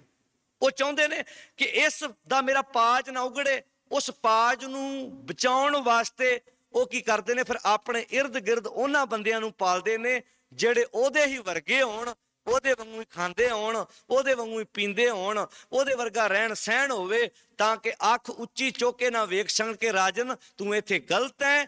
ਉਹ ਆਪ ਚਾਹੁੰਦਾ ਹੈ ਕਿ ਮੇਰੇ ਇਰਦ ਗਿਰਦ ਬੰਦੇ ਉਹ ਹੋਣ ਜਿਨ੍ਹਾਂ ਤੇ ਆਪਣਾ ਮੈਂ ਹੁਕਮ ਚਲਾ ਸਕਾਂ। सतगुरु जी ने आख्या मालिक तू एडा वधिया राजा है, तेरे वर्गा राज भाग असीं किसी दा वेखिया ही नहीं। राजन मैं तू राजा कहीए, राजियां विचों श्रोमणी राजे हो तुसीं। भूमन मैं भूमा, जिमीदार भी दुनिया ते बड़े वेखे पर लड़दे वेखे, बड़े लड़दे वेखे जिमीदार, एक एक इंच जमीन ते कतल करदे वेखे। ते फिर जिमीदार भी किड्डा क वड्डा जिमीदार होगा, कोई कहेगा मेरे को 500,000 एकड़ है, जिन्नी मर्जी को जमीन कही जावे, पर मालिक तेरे वर्गा जिमीदार ते कोई नहीं वेखिया सी, क्योंकि तेरी ते हद बन्नी कोई नहीं, तेरी जमीन दा ते कोई एरिया है ही नहीं जिहड़ा मुक सके मालिक जी, पता ही कोई नहीं। कहने लगे भूमन मैं भूमा, जिमीदारां विचों श्रोमणी जिमीदार तुसीं हो। ठाकुर मैं ठकुराई तेरी, सरदार बड़े वेखे पर हर सरदार दी सरदारी दा कोई सीमा है, कोई दायरा है। हो सकता है दूजे इलाके दे लोग उस सरदार नूं ना जानदे होण, उत्थे दसना पवे कि सरदार फलाने इलाके दा है, फलाने थां आया है। पर तुसी ऐसे ठाकुर हो मालिक जी, तुहाडी जान पहचान कराउण दी लोड़ नहीं। तुम दाते ठाकुर प्रतिपालक, नायक खसम हमारे। मालिक जी तुसी आप एडे वड्डे ठाकुर हो, तुहाडी जानकारी तुहाडी जान पहचान कराउण वास्ते साडे वर्गे व्यक्तियां दी लोड़ नहीं। तुसी अपने कम्मां करके जाने जांदे हो, तुसी अपने कम्मां करके जाने जांदे हो। बहुत वारी बंदे नूं कम्मां करके नहीं जानिया जांदा, दसना पैंदा फलाना बंदा ये है। ठाकुर मैं ठकुराई तेरी, कोमन सिर कोमा। कहंदे उच्चियां कुलां वालियां चों सब तो श्रोमणी कुल तुहाडी उच्ची है, तुहाडा मुकाबला कौन कर सकदा है। मर्द जी सुखी बंदे बड़े वेखे, ਜਿਹੜੇ ਬੰਦੇ ਕਹਿੰਦੇ ਮੇਰੇ ਬੱਚੇ ਵੀ ਲਾਇਕ, ਮੇਰਾ ਕਾਰੋਬਾਰ ਵੀ ਬੜਾ ਚੜ੍ਹਦਾ, ਪਰ ਕਿਤੇ ਨਾ ਕਿਤੇ ਕਲਪ ਜਾਂਦੇ ਨੇ, ਕਿਤੇ ਨਾ ਕਿਤੇ ਦੁਖੀ ਹੋ ਜਾਂਦੇ ਨੇ, ਕਿਤੇ ਨਾ ਕਿਤੇ ਆਪਣੀ ਜ਼ਿੰਦਗੀ ਚੋਂ ਤੰਗ ਆ ਜਾਂਦੇ ਨੇ। ਪਰ ਮਾਲਕ ਜੀ ਅਸੀਂ ਤੁਹਾਨੂੰ ਬੜਾ ਵੇਖਿਆ, ਪਰ ਨੇੜੇ ਹੋ ਕੇ ਵੇਖਿਆ ਤੁਹਾਡੇ ਵਰਗਾ ਸੁਖੀ ਕੋਈ ਨਹੀਂ। ਕਹਿਣ ਲੱਗੇ ਸੁਖੀਆਂ ਮੈਂ ਸੁਖੀਆ ਤੂੰ ਕਹੀਂ ਐ, ਜਿੰਨੇ ਵੀ ਸੰਸਾਰ ਦੇ ਸੁੱਖ ਭੋਗਣ ਵਾਲੇ ਵਿਅਕਤੀ ਨੇ ਸਾਰਿਆਂ ਚੋਂ ਸ਼੍ਰੋਮਣੀ ਕੋਈ ਹੋਏਗਾ ਤੇ ਅਕਾਲ ਜੀ ਤੁਸੀਂ ਹੋ। ਇਹ ਗੱਲ ਗੁਰੂ ਤੇ ਵੀ ਟੁਕਦੀ ਹੈ। ਵੱਡੇ ਵੱਡੇ ਪਦਾਰਥਾਂ ਨੂੰ ਮੰਨਣ ਵਾਲੇ ਆਪਣੇ ਆਪ ਨੂੰ ਕਹਿੰਦੇ ਅਸੀਂ ਸੁਖੀਆਂ, ਪਰ ਕਿਤੇ ਕਿਤੇ ਕਲਪ ਜਾਂਦੇ। ਗੁਰੂ ਗੋਬਿੰਦ ਸਿੰਘ ਮਹਾਰਾਜ ਦਾ ਇਤਿਹਾਸ ਪੜ੍ਹ ਲਓ, ਗੁਰੂ ਨਾਨਕ ਜੀ ਦਾ ਇਤਿਹਾਸ ਪੜ੍ਹ ਲਓ, ਉਹ ਸੁੱਖ ਭੋਗਣਾ ਜਾਣਦੇ ਨੇ ਤੇ ਬੱਚਿਆਂ ਦੀਆਂ ਲਾਸ਼ਾਂ ਦੇ ਲਾਗੇ ਵੀ ਸੁਖੀ ਨੇ। ਉਹਨਾਂ ਨੂੰ ਸੁੱਖ ਭੋਗਣ ਦੀ ਆਦਤ ਹੈ, ਸੁਭਾਅ ਸੁੱਖ ਭੋਗਣ ਵਾਲਾ ਬਣਾਇਆ ਹੈ। ਬੱਚਿਆਂ ਦੀਆਂ ਲਾਸ਼ਾਂ ਦੇ ਲਾਗਿਓਂ ਦੀ ਗੁਜ਼ਰ ਕੇ ਵੀ ਦੁਖੀ ਨਹੀਂ ਹੁੰਦੇ।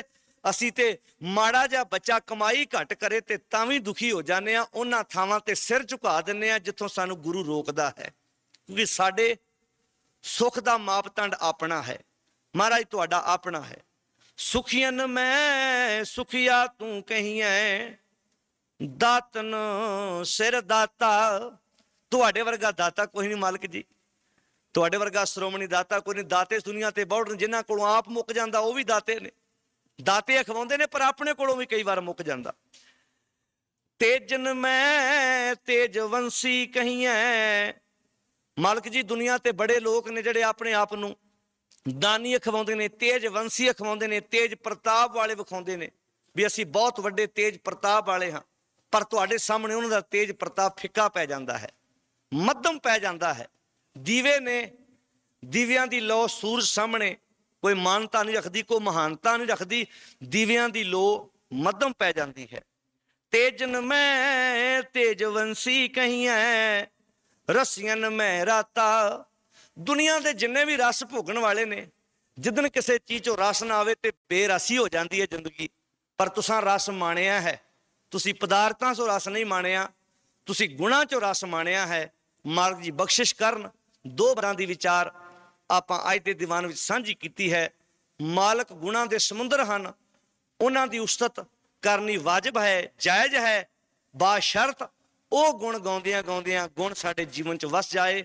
ਮਾਲਕ ਜੀ ਕਿਰਪਾ ਕਰਨ। ਰਹਿੰਦੀਆਂ ਵਿਚਾਰਾਂ ਕੱਲ ਦੇ ਦੀਵਾਨ ਵਿੱਚ ਸਾਂਝੀਆਂ ਕਰਾਂਗੇ। ਭੁੱਲਾਂ ਚੁੱਕਾਂ ਮਾਫ। ਮਾਲਕ ਜੀ ਬਖਸ਼ਿਸ਼ ਕਰਨ। ਗੱਜ ਕੇ ਬੁਲਾਓ ਫਤਿਹ ਆਖੋ ਜੀ। ਵਾਹਿਗੁਰੂ ਜੀ ਕਾ ਖਾਲਸਾ, ਵਾਹਿਗੁਰੂ ਜੀ ਕੀ ਫਤਿਹ।